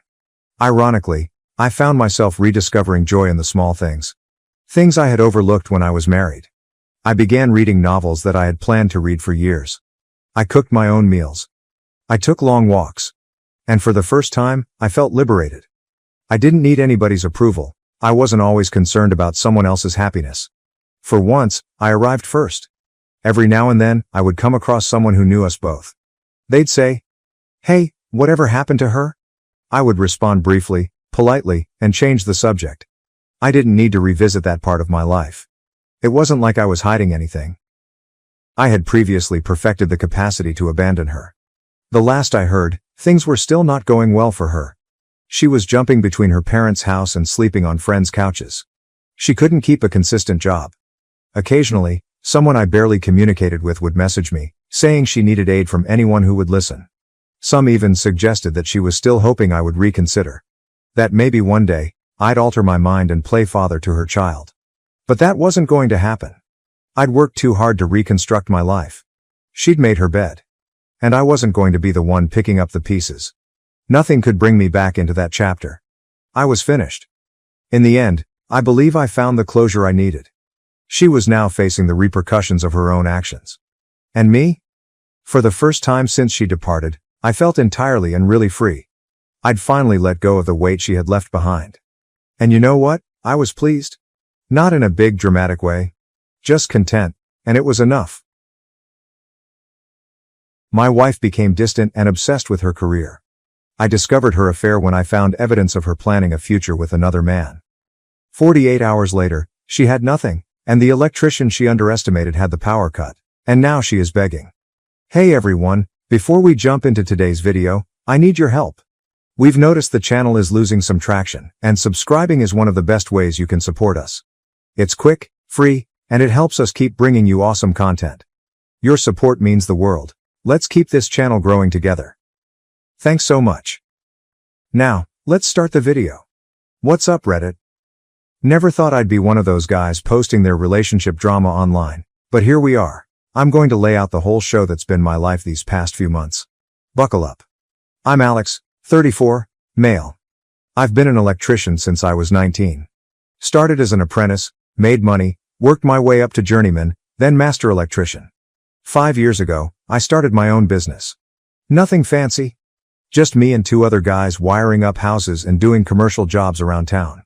I make decent money now, enough to be comfortable without being rich. Me and Jessica, 31, female, met at my buddy Dave's housewarming party 6 years ago. She was his girlfriend's friend from college. Not going to lie, the first thing I noticed was her hourglass body, but what actually got me hooked was how she laughed at my dumb jokes, like genuinely laughing, not that fake polite giggle most chicks do when they're just being nice. We hit it off right away. She was working at this marketing firm downtown, handling social media accounts for local businesses. She was smart as hell, always had something interesting to say, not like those boring dates where you're desperately trying to keep the conversation going. Our first date was at this dive bar that has the best wings in town. She showed up in jeans and a t-shirt. I knew right then I was in trouble. 3 years of dating, 3 years married. We built what I thought was a pretty decent life together. I was busting my ass getting my electrical business going, sometimes working 14-hour days, crawling through attics in the middle of summer or wiring new constructions in the freezing cold. But it was worth it. We bought a modest 3-bedroom in a decent neighborhood, nothing fancy, but it was ours. Well, mostly mine since I put down most of the down payment, but whatever. In the beginning, Jessica seemed to genuinely appreciate what I did. She'd have dinner ready when I got home from a long job, and listen to me about the general contractor who nearly got himself electrocuted because he couldn't wait for me to kill the power. She'd brag to her friends about how her man could fix anything, and used to wear my old work shirts to bed because they smelled like me. Never complained about my calloused hands or the fact that some days, I came home so tired I'd fall asleep on the couch before dinner. Weekends were simple but good. We'd work on house projects together. She actually got pretty decent with a paintbrush and could hold her own with basic power tools. We'd have friends over for BBQs, binge watch shows, try new restaurants, normal couple stuff. Took a vacation once a year. Nothing extravagant, usually a beach somewhere within driving distance, but we had fun. But I'm going to be real. There were probably signs that things weren't as perfect as I thought. When you're grinding every day trying to build something, you don't always see what's right in front of your face. Honestly, I've never been the most observant guy when it comes to emotional stuff. My dad was old school, fix things, provide, protect. Talking about feelings wasn't exactly part of the training manual. Things were good for the first couple of years of marriage. We talked about kids but agreed to wait until my business was more stable and she got to a better position at her company. We had a decent little savings building up, I was landing bigger contracts, she got a promotion, everything was on track. Her family liked me well enough. Her dad appreciated that I worked with my hands and built something from nothing. Her mom was always a bit snooty, typical suburban Karen who thought her daughter would have landed a doctor or lawyer, but I won her over by fixing everything in their house whenever we visited. Nothing builds goodwill with the in-laws like solving the plumbing problem that's been driving them nuts for months. My family loved her. My mom was just happy I found a girl who could put up with me. My dad thought she was a little too into social media and brand names, but he kept that to himself mostly. My younger brother thought she was hot, the little shit, but respected our relationship. We had a good group of friends too, a mix of my construction buddies and her marketing coworkers. Regular game nights, summer cookouts, fantasy football league that got way too competitive. Normal. A good life. If you'd asked me then, I would have said we were solid, not perfect. We had the normal fights about dumb stuff like dishes in the sink or me tracking mud into the house. She'd get annoyed when I'd forget some event with her friends. I'd get irritated when she'd spend too much money on clothes or makeup. But nothing major. No red flags, at least, none that I saw. Man, typing all this out, it's like watching the beginning of a horror movie where everything seems fine, but you know the serial killer is about to jump out. Except in my case, the monster was wearing Victoria's Secret and sleeping next to me every night. The first sign something was changing was probably about 8 months ago. That's when Jessica started talking more and more about this new guy at work. Mike with his MBA from some fancy school. Mike with his amazing ideas for the company. Mike who was going places? Should have paid more attention when my wife couldn't go 5 minutes without mentioning another dude's name. But like I said, I was focused on growing my business, landing contracts, managing my small crew. Didn't realize I should have been focusing on what was happening right under my own roof. But then it became Mike this, Mike that. Mike thinks we should approach the Johnson account differently. Mike went to Cancun last year and said we should go. Mike says my ideas have real potential. Pretty soon, I'm hearing about Mike's breakfast choices and workout routine, like I give a shit that Mike does CrossFit and eats avocado toast. Around this time, Jessica started coming home late from work. It started with team happy hours that were supposedly mandatory for team building once a week. Then it became twice, then 3 times a week. She'd roll in at 8 or 9 p.m., slightly buzzed, smelling like a mix of bar and perfume. When I'd ask about her day, she'd get this distant look, like she was mentally somewhere else. She started making these little comments about how her college friends were doing so much with their lives. One just bought a vacation home in Colorado, another got promoted to VP at some tech company, always with this weird undertone, like somehow our life wasn't measuring up. Mike says I have real management potential. He thinks I should be aiming higher, she'd say, scrolling through Instagram while I tried to tell her about landing a big contract for a new office building downtown. Like my success meant nothing because I wasn't wearing a suit to work. Then came the appearance changes. She started dressing differently for work, clothes I'd never seen before, more makeup, a new hairstyle, new perfume that probably cost more than my work boots. She started going to get her nails done every week instead of every few months for special occasions. The gym was next. Suddenly, my wife, who used to groan about walking the dog around the block, was hitting the gym at 6 a.m., before work at some fancy new place downtown with classes, smoothies, and personal trainers. $200 a month compared to the perfectly good $30 a month place 5 minutes from our house. She was coming home later and later, always showering at the gym after her workout, so she'd arrive home freshly showered, makeup perfect, hair done, at 8 or 9 p.m. Because that's totally normal after a sweaty gym session, right? I'm not the jealous type. I've never been the guy who checks his girl's phone or tracks her location. I always figured trust is either there or it isn't, and if it isn't, the relationship is already over. But I'm also not stupid. I started noticing she was always on her phone but would turn the screen away when I came near. I caught her texting late at night with the brightness turned all the way down. She would take calls and suddenly need to step outside for better reception, at our house, which has never had reception problems. One night, I woke up around 2 a.m. to use the toilet, and she wasn't in bed. I found her in the kitchen, furiously texting someone. When she saw me, she nearly dropped her phone and quickly said she couldn't sleep and was checking work emails at 2 a.m. Sure. Money changes too. We always had separate accounts for our own spending money, plus a joint account for bills and savings. I started noticing larger than normal withdrawals from the joint account into her personal account. When I asked, she'd say something vague about needing to help her sister or investing in a work thing. Credit card statements showed charges at restaurants on nights she was supposedly at girls' night or working late. Expensive clothing stores when she claimed she was just browsing. Hotel bar charges in the middle of a work day. The final straw was Valentine's Day. I'm not usually big on that commercial holiday, but I made reservations at this nice steakhouse she'd been wanting to try. Ordered flowers to be delivered to her office. Even bought her this silver bracelet she'd been hinting about. I texted her around noon to make sure she'd be home in time for our 7 p.m. reservation. No response. I called at 5 a.m., straight to voicemail. By 6:30, still nothing. I ended up sitting on the couch in nice clothes with flowers wilting on the table and a cold bracelet box in my pocket. She finally strolled in at 11 p.m., clearly drunk, saying there was a work crisis and her phone died.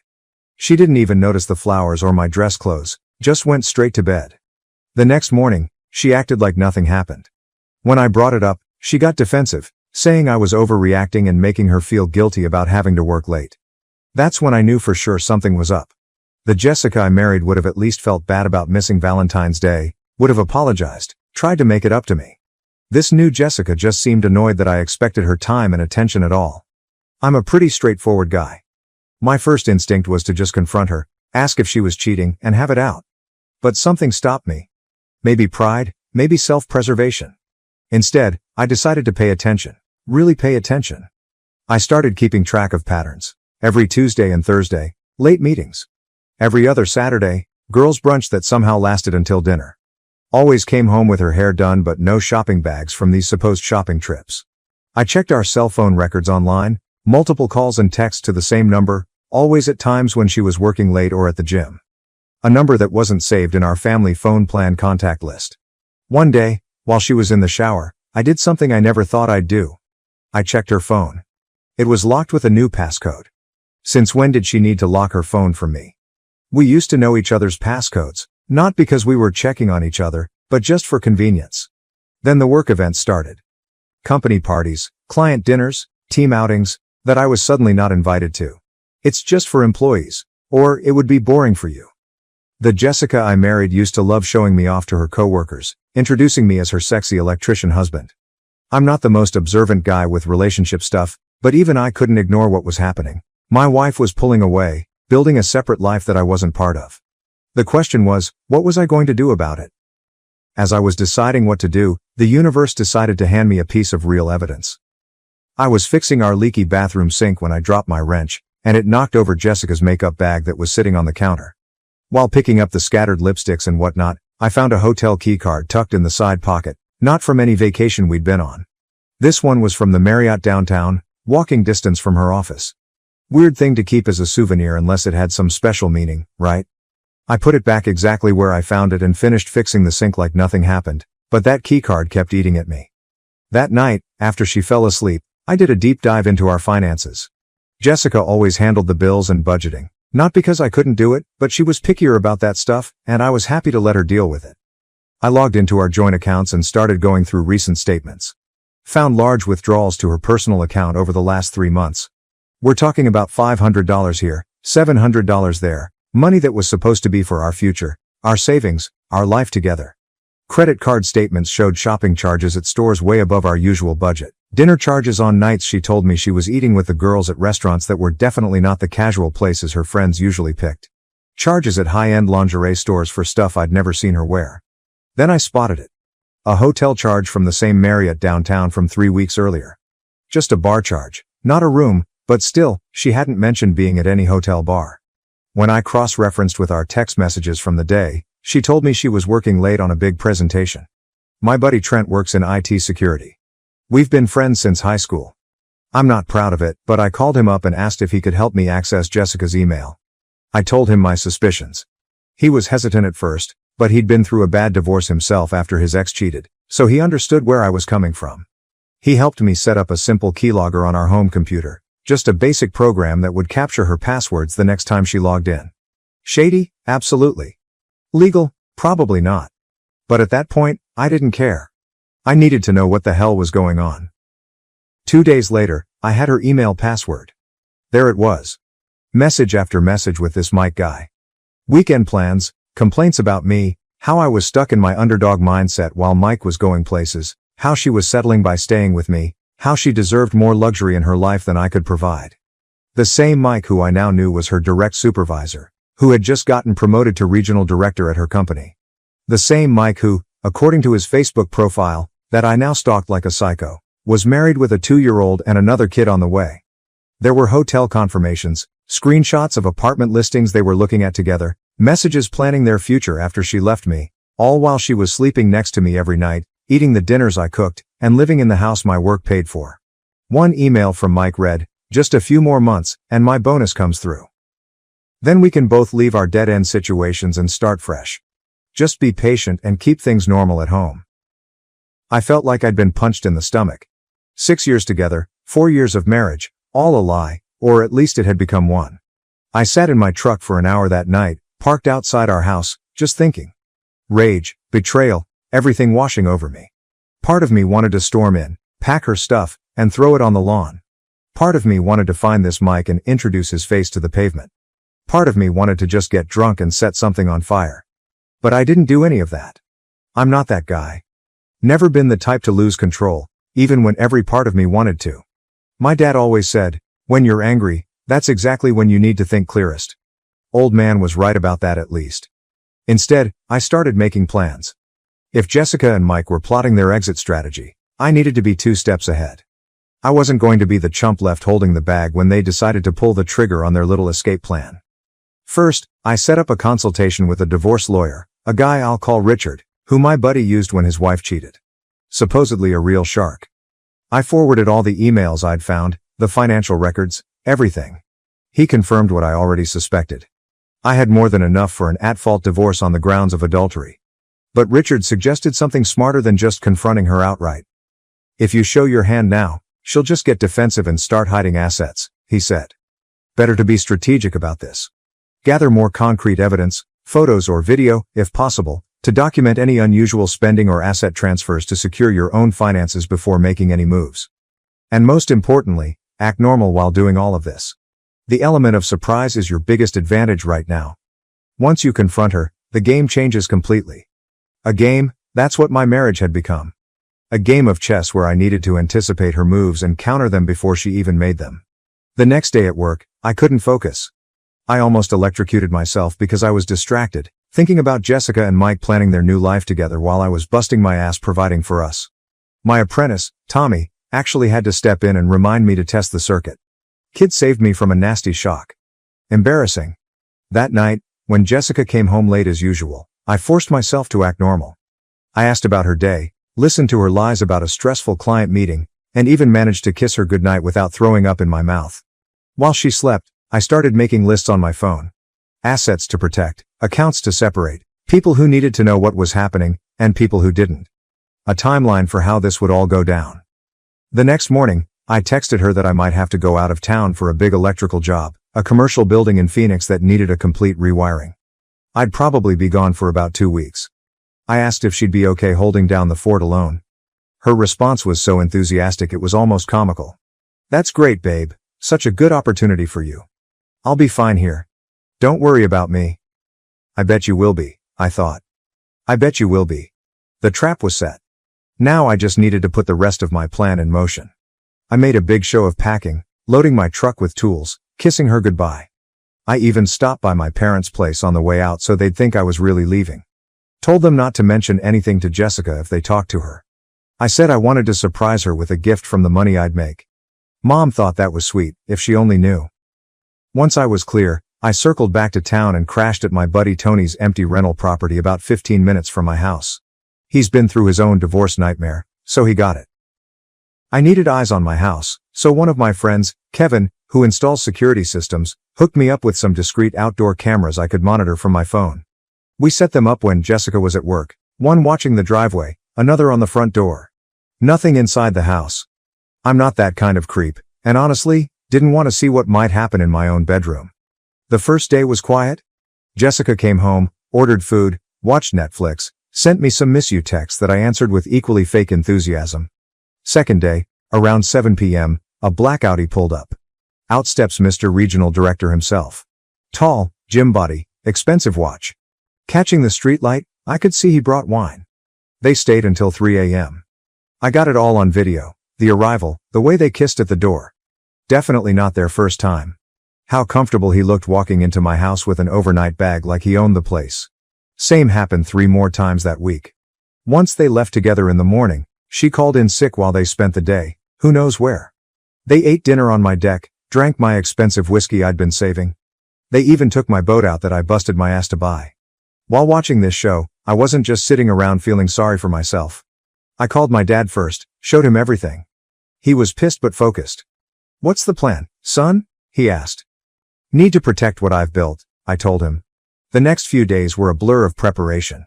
With Richard, my lawyer, we secured my business since it was already an LLC in my name only. I set up new bank accounts, transferred my work equipment to the business name, changed beneficiaries on everything, and stored important documents and irreplaceable stuff off-site. Most importantly, I had papers drawn up giving my dad temporary power of attorney over my business and moved half our savings to my new account, leaving her exactly half, everything above board and documented through my lawyer. By day 10, I had everything I needed, videos, emails, financial records, and a solid legal strategy. Just one more chess move before confrontation. I anonymously sent all the evidence to Mike's pregnant wife. She deserved to know before making life-altering decisions, just like I wished someone had done for me. With that final piece in place, I was ready to head home a day early from my business trip and watch Jessica's face when she saw me. So, I drove home a day early from my Phoenix job, ready for the big confrontation. I had this whole speech prepared in my head, kind of expecting to catch Jessica and Mike in the act, maybe get some more video evidence. But life's full of surprises, ain't it? I pulled into the driveway and noticed something off right away. Her car wasn't there. Weird, since my security cam showed it parked there just 3 hours earlier. Figured maybe she went grocery shopping or something. I walked in, and the house felt empty. You know that feeling when a place that should feel like home suddenly doesn't? The air was different, quieter. I called out her name, nothing. I checked the kitchen, the living room, then headed to our bedroom. And that's when it hit me. Her side of the closet was completely cleared out. Dresser drawers empty. Bathroom counter missing all her expensive creams and makeup. On the bed was a note, folded neatly on my pillow like this was some romantic movie. Alex, I can't do this anymore. I've moved on with someone who matches my ambitions and can give me the life I deserve. I'll have my lawyer contact you about the divorce. Don't try to find me, Jessica. Cold, right? 6 years together, 4 years of marriage, and that's it. 8 lines on a piece of paper, not even a full page. I sat on the edge of the bed, note in hand, feeling nothing. No rage, no heartbreak. Just this weird emptiness, like I was looking at the aftermath of something that had been dead for months, but I just hadn't admitted it yet. I headed to the living room and opened my laptop, pulled up the security footage from earlier that day. There it was. Jessica and Mike loading suitcases and boxes into his Audi around noon. She was laughing as he struggled with a heavy bag, both of them looking excited, like kids sneaking out past curfew. I spent the next few hours making lists, bank accounts, credit cards, passwords, utilities, all the practical stuff that needs handling when your wife decides to vanish. I changed the locks, changed every password she might know, and called Richard, my divorce lawyer buddy, to get the ball rolling. While checking our accounts, I noticed something interesting. She'd cleared out her personal checking account but hadn't touched our joint savings. Either she forgot in her rush to start her fancy new life, or she was planning to come back for it once things settled. Then it hit me, the safe in my home office. I opened it, and yep, all her important documents were still there. Birth certificate, passport, social security card, everything you need to function as an adult in this country. She'd been in such a hurry to bail that she'd completely forgotten the basics. Stupid. I picked up my phone to text her about it but stopped. Richard's advice came back to me. Don't engage. Don't engage until we have everything in order. Let her make the first mistakes. Instead, I called my dad, explained the situation. He came over quickly. We sat on the deck talking while I transferred half our savings to a new account in my name only, leaving her half in the joint account. I'm not a thief, but I'm not a sucker either. Dad stayed over that night. Good thing too, because around 3 a.m., my phone started blowing up, text after text from Jessica. Just realized I left some important things. Can we arrange a time for me to pick them up? Alex, please respond. This is childish. They're my documents. I need my passport for a new job opportunity. I shut off my phone and went back to sleep. Let her sit with her poor planning for a while. The next day was weirdly normal. I went to work, wired a new construction site, made small talk with my crew. Nobody knew my life had just imploded, and I didn't feel like sharing. I checked my phone at lunch, 27 missed calls, voicemails ranging from sugary sweet to threatening legal action. Mike had even called twice, trying to sound all authoritative about personal property law. I just texted Jessica once. All communication through lawyers from now on. Then I blocked both their numbers and finished my sandwich. 48 hours after Jessica's great escape, I was in the garage reorganizing my tools. What can I say? It's therapeutic. When I heard someone pounding on the front door, I checked my new security app, and there she was, looking considerably less put together than when she left. I laughed my ass off and took my sweet time answering. Found her on the porch, mascara smeared, hair a mess, wearing what looked like yesterday's clothes. You changed the locks? First words out of her mouth, all indignant, like I'd done something wrong. Yep. Didn't invite her in. Just stood in the doorway. I need my things, Alex. My documents. I can't do anything without them. Should have thought about that before you cleared out while I was working. Her face did this thing where she was trying to look sad, but also trying to look attractive while looking sad. It's a weird expression that used to work on me. Not anymore. Can I please come in and get my passport at least? I have a job interview tomorrow. Nope. All items will be exchanged through lawyers. I've already contacted mine. That's when she switched tactics. She started crying, shoulders shaking, the works. Please, I made a mistake. Mike isn't, things aren't what I thought. I just need my documents. Not my problem. You can't legally keep my identification documents. Her voice rising to that shrill tone. Actually, I can. I'll secure them until proper legal exchanges are arranged. They're safe. They'll be returned through appropriate channels. She tried to push past me into the house. I just stepped to the side, blocking the door with my arm. Jessica, you made your choice. You left. This isn't your home anymore. It's my house too. My name is on the mortgage. Might want to check that again. The mortgage is in my name only. The house was purchased with my pre-marriage savings as the down payment, and since you abandoned the residence without notice, you've complicated your claim considerably. Thank you, Richard, for that legal script. Although I felt she didn't quite get what I said, she felt it, because her face showed the exact moment she realized I wasn't the pushover she thought. Where am I supposed to go? Mike's place is complicated. Trouble in paradise already? That was fast. She glared at me. His wife found out somehow, and showed up at his apartment screaming. Had all these emails and videos?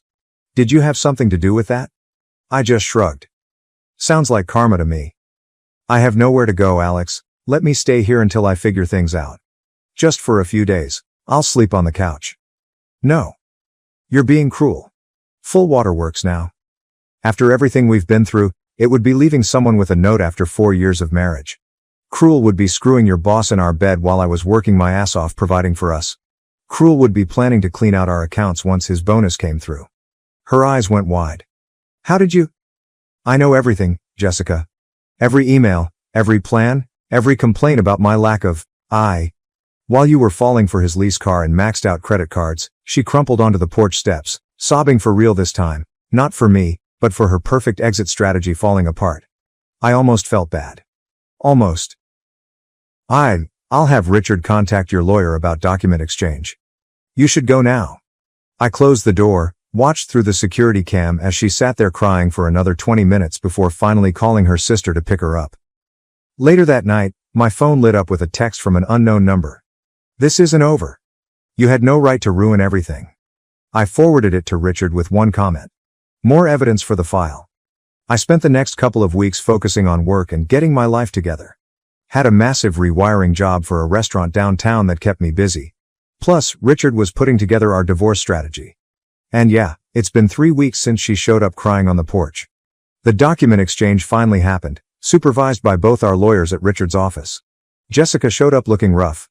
Dark circles under her eyes, wearing clothes I recognized from 2 seasons ago. Guess the fancy shopping sprees were over? She tried to corner me before the meeting. We need to talk privately, Alex. Nothing to say that can't be said in front of the lawyers. Richard was a beast. Had everything organized, documented, ready for signature. Jessica's lawyer looked annoyed the whole time, probably because she kept interrupting him to make emotional appeals directly to me. I made a horrible mistake, she said at one point, reaching for my hand across the table. We could work through this. I moved my hand away. We're here to exchange documents, not reconcile. Her lawyer finally had to tell her to stop because she was making things worse. That seemed to wake her up to the reality of the situation. As we were wrapping up, I found out through Richard that Mike's situation had imploded spectacularly. His pregnant wife, Emma, had filed for divorce with evidence of multiple affairs, not just with Jessica. The company fired both Mike and Jessica for violating policy about manager-employee relationships. He was facing possible legal action from the company for using business trips to conduct his affairs. Jessica had been staying with her sister but wore out her welcome after a week of crying and drama. I also heard that she tried moving in with Mike, but that lasted all of 3 days before reality set in. 2 unemployed people with mounting legal bills in his expensive apartment that turns out he could barely afford when he was employed. Meanwhile, my life's been improving. The business is doing better than ever. Landed 2 major commercial contracts that will keep us busy all year. Bought a new truck, not to show off, but because I actually needed one for work. The divorce is moving quickly. Since Jessica left voluntarily, leaving a written note about moving on with someone else, and there's solid evidence of her affair, it's pretty straightforward. Richard thinks we'll be done in record time.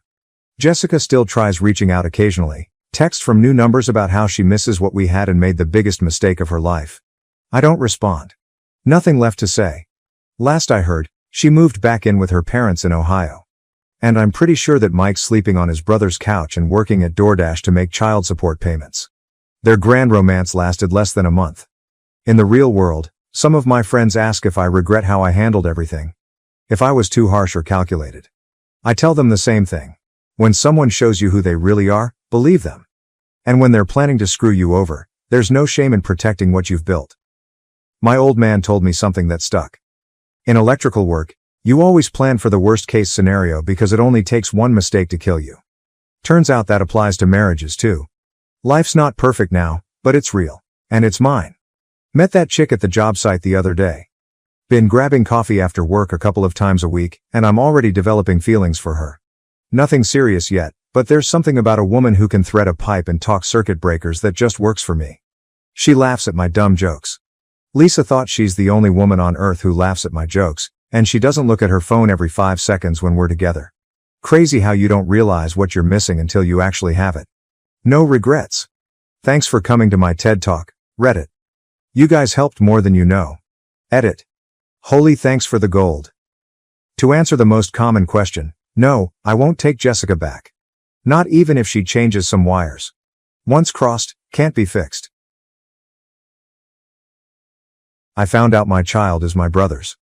I decided to divorce. My parents begged me to stay silent because my father-in-law invests in their company. I, 28M, have been married for 3 years, and my wife Jade, 26F, and I have been together for 6 years. We had our first child a few months ago, but I only recently discovered that the baby is my brother's biological child. My brother Grant, 32 million, had been having an affair with Jade for the previous 3 years.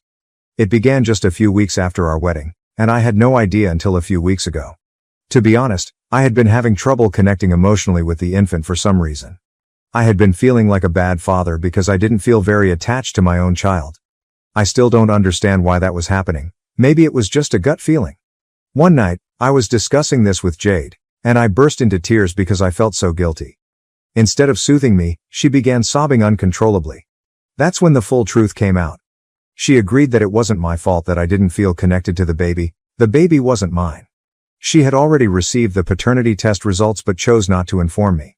She said the affair ended shortly after she discovered she was pregnant and that she and Grant had no contact with each other anymore. She wanted to focus on me and our marriage. But once she told me the truth, it was too late. I started packing right away and went, despite the fact that it was late at night. Since then, I have been staying at a hotel. Jade attempted to stop me. She was quite furious, but I just left. I even blocked her, so she couldn't reach me. Since then, this has drained a lot of my emotional energy. For the first few days, I couldn't process what was going on. I did not even inform my parents about it. But they found out, thanks to Jade and Grant. Instead of comforting me, they called, said they knew everything, and then began telling me that whatever had happened was in the past. They claimed that Jade had made a mistake, but as her husband, I had to forgive her, put everything else aside, and focus on our family and our marriage. I had no concept what they meant by family because the infant was not mine. It was ludicrous of them to advise that I raise the baby as a father and stay with Jade despite everything. I believed they were insane, but my dad eventually told me the reality. Apparently, this was merely a commercial transaction for my parents. My father-in-law intended to invest in my father's failing logistics business in order to restore it. My father-in-law runs numerous established enterprises and is financially secure. I knew my parents were always impressed with the family I married into, but I never imagined it would mean so much to them. Apparently, this investment has been in the works for quite some time, and they intended to surprise us with it in a few weeks once everything was finalized. However, divorcing Jade would have a negative impact on their personal ties. They were concerned that my father-in-law would reconsider investing in the firm. According to my parents, my father sorely needed this money to keep his firm running. That's why they wanted me to suck it up, remain silent, and not make a big fuss about it. They wanted me to pretend everything was fine, raise my brother's child as if it were my own, and forgive my unfaithful wife, all in order to complete their commercial agreement. I was so horrified, I hung up and blocked them. Then, just for good measure, I started looking for a lawyer right away. As soon as I met someone suitable, I filed for divorce. Jade was served approximately 3 days ago. On the same day, I decided to contact my parents, in-laws, every business acquaintance of my father that I knew, a couple of employees in my father's firm, a few family friends, and some cousins to inform them of my current predicament. It took me a few hours to get everyone's email addresses, but once I did, I notified them all about my wife cheating on me with my brother. I also confessed that my parents had encouraged me to remain silent and pretend everything was normal so that they might acquire an investment. Then I sent an email. Now, my folks are inundating my phone with emails, SMS, and phone calls from numerous numbers and accounts, They are really furious about what I have done since, of course, they will no longer receive that investment. On top of that, they have lost their reputation. They want me to apologize, as if that will resolve everything. They also inform me that Jade is distraught and has been diagnosed with postpartum depression, suggesting that my actions will only make matters worse. She is really miserable, and they are attempting to make me feel bad. But, honestly, I don't feel awful about anything. I think they earned it. So, am I the asshole for exposing the truth about my wife and parents, embarrassing them in public? Edit. Okay, I see there are a lot of questions concerning Grant, his relationship with Jade and me, and other things. So I will address that. Grant and I had a fairly normal connection, as most brothers do. The entire event was totally unexpected. We haven't spoken once since finding out. Grant had an apparently typical connection with Jade. I never suspected there was anything going on between them. Furthermore, Grant had always been a loner who had no interest in sticking with one woman for an extended period of time. His job forced him to travel frequently, and aside from that, he was spontaneous and always on the go, completely unlike me. From what I understood, he was never Jade's type, either in appearance or demeanor. So, obviously, none of this made sense to me. Jade informed me that they just started hooking up after we got married, and it ended when she discovered she was pregnant. She might be saying the truth or not. But, even then, I saw nothing strange. They were just very excellent at concealing it. Whatever it was, I always assumed they were only friendly with each other. I'm not exactly sure why Jade cheated on me. When she was attempting to persuade me to stay and justifying herself, she mentioned how I overworked at the beginning of our marriage. I had just started working because I did not want to continue my father's business. I knew I needed to work hard if I wanted to advance. Sure, some may say I was serious about my profession, but I never overworked or carried my work home with me. I believe she was just bored and wanted an excuse to meet up with someone else, which is exactly what she did. Any other reason she provides is only an attempt to rationalize her behavior because she does not want to recognize that this was totally her fault. That is pretty much all I know about Grant and his relationship with Jade.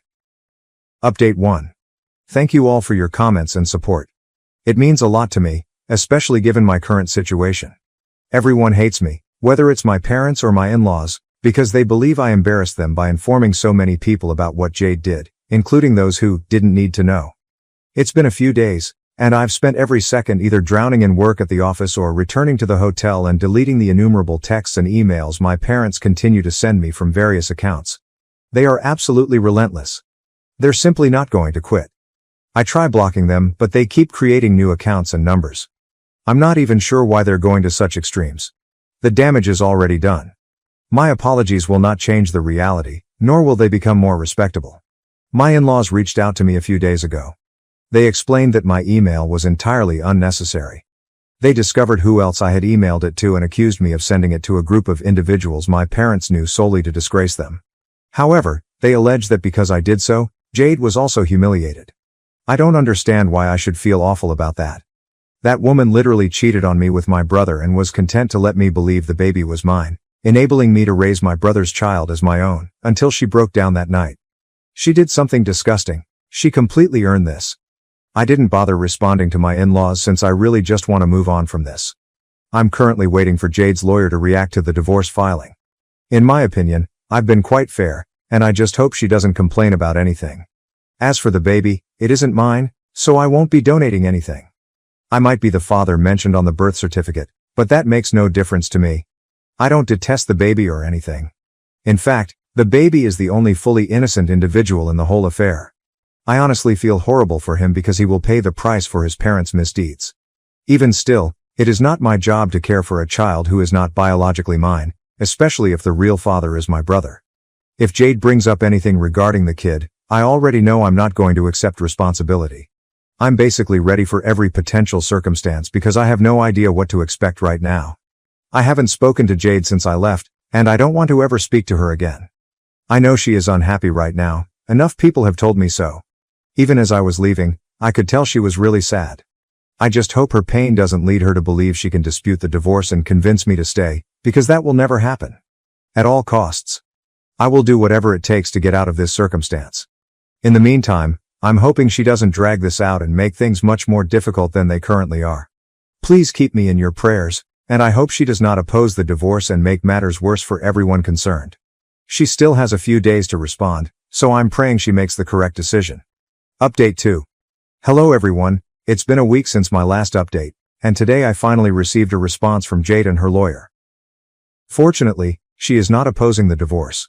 But now there's another issue. She has provided a child custody agreement, insisting that I step forward as the biological father.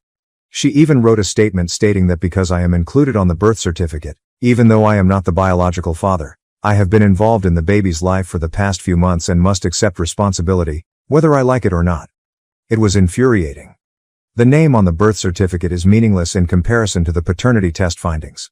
So I immediately contacted my lawyer, and we decided to proceed with disestablishing paternity.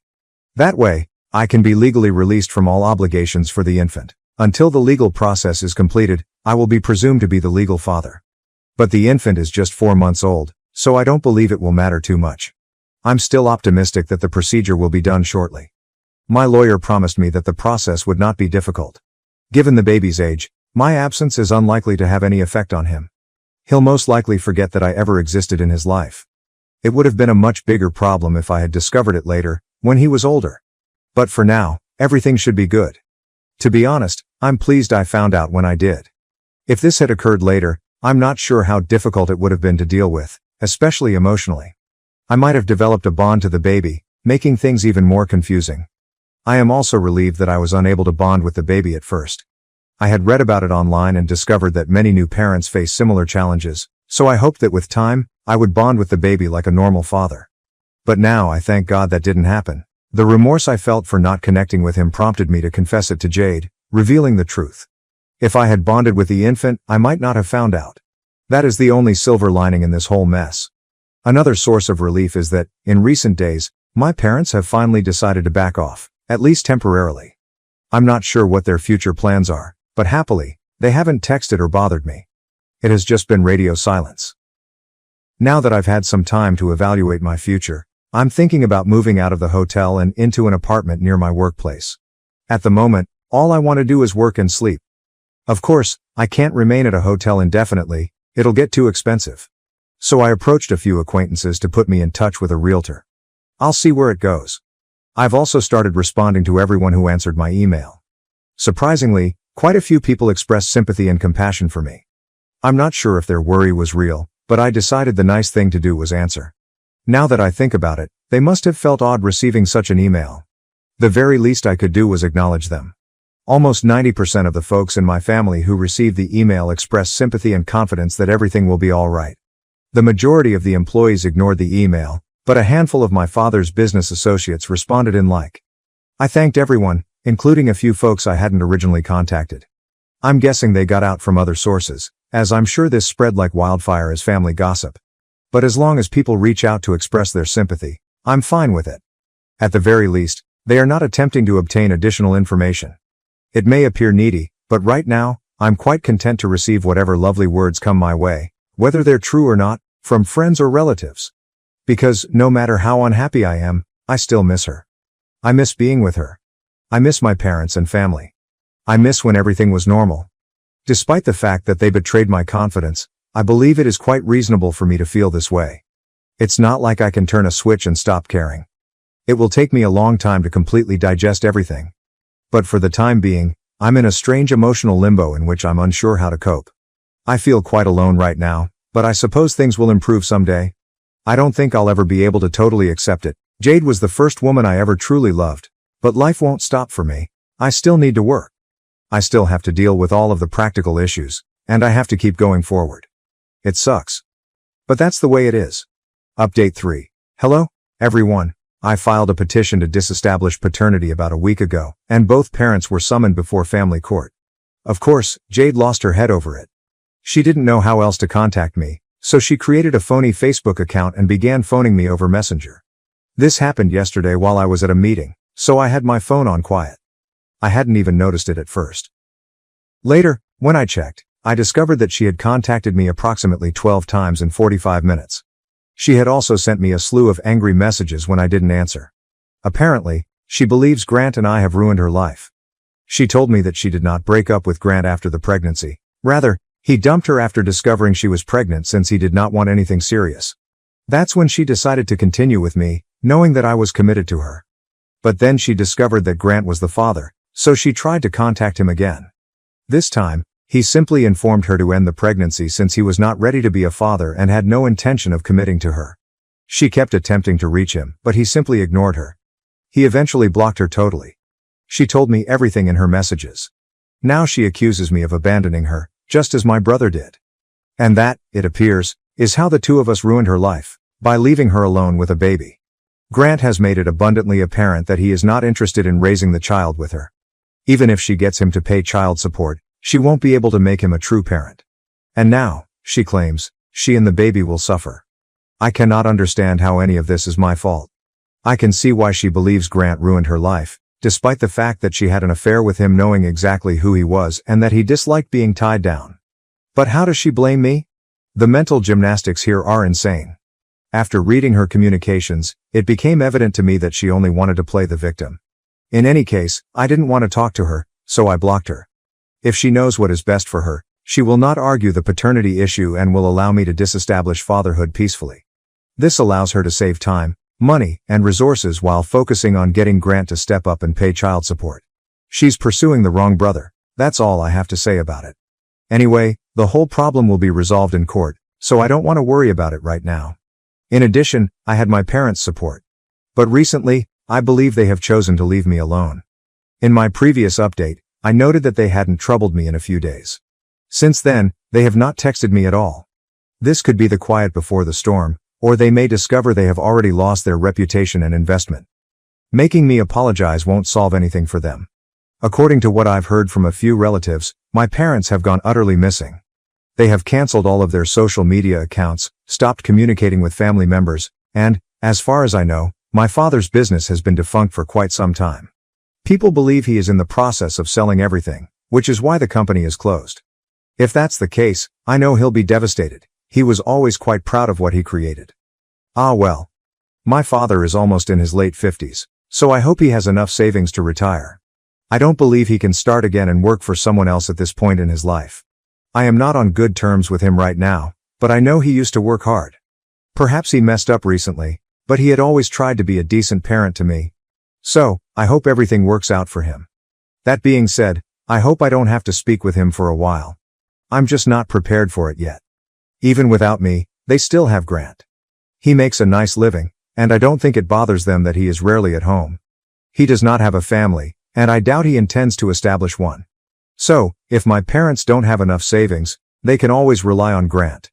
He may become their retirement fund, and honestly, I hope Jade does the same thing. I hope she gets some child support from him. That'll be enjoyable. Fun for me, but not so much for him. But after everything he's done to ruin my marriage and the life I've created for myself, that's the least I can hope for him. Anyway, that's all for now. I'll post again if anything more happens. Please keep me in your prayers, and thank you all again for your love and support. Update 4. Hello guys. I haven't posted here in a while since I've been quite busy. I suppose my previous update was about 5 weeks ago. But, in the interim, I was able to officially end paternity. That means I will not be paying child support or accepting any responsibility. It was a major victory for me, especially since I assumed she would try her hardest to drag it out. Fortunately, she did not contest it. I believe she realized that opposing it would be a waste of time, money, and resources.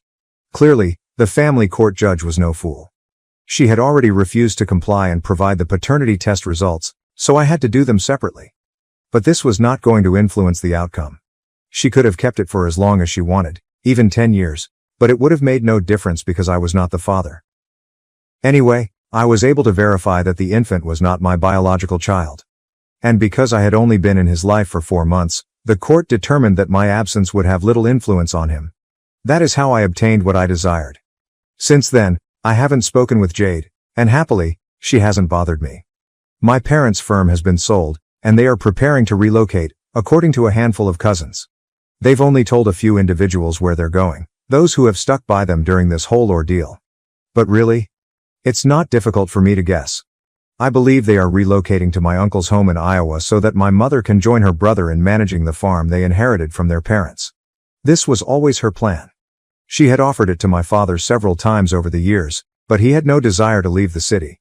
They used to argue about it a lot. Now, he does not really have an option. So he has finally agreed. At the very least, my father will continue to be a member of a family business, albeit not the one he had hoped to lead indefinitely. But all of that is in the past. I've been trying to move on from what happened. I have been going to therapy. I have been going to the gym. I have been actively working on myself. I wouldn't claim I've fully recovered, that would be a lie, but I am in the process of moving on. Some days are excellent. Some days are especially difficult. But I am getting by. Update 5. It has been over 6 months since my previous update. A lot of time has passed, and I'm feeling considerably better. I was promoted at work, most likely as a result of all those months spent immersing myself in work to keep myself distracted. Certainly not a healthy coping strategy, but at least something positive came from it. Also, I'm officially divorced. It was finalized a few months ago, but I forgot to mention it here. Because there wasn't much to divide and she didn't want alimony, the process was rather simple. We simply had to wait for the necessary time period to pass before it could be finalized. So, yes. We're officially divorced now. I haven't seen her since then, but a few weeks ago, I learned from some common friends that she had moved back in with her parents. She's currently raising her son with them. Until lately, she had been living independently in the property we used to share, but I suppose she can no longer afford the rent without me. Perhaps she merely wanted extra assistance from her parents. Honestly, hearing this bit of gossip prompted me to post this update. I hadn't given it much thought because I've been so busy. But when our mutual friends informed me of her condition, I felt compelled to return here and share. As for Grant, I believe he is the only one who has come out of this disaster undamaged. I'm not going to lie, I'm a little jealous of him. According to what I've heard from relatives, he appears to be doing well. But at the end of the day, he remains a homewrecker. He is still a bad person. So, I believe karma will catch up with him someday. Meanwhile, I'm going to focus solely on myself.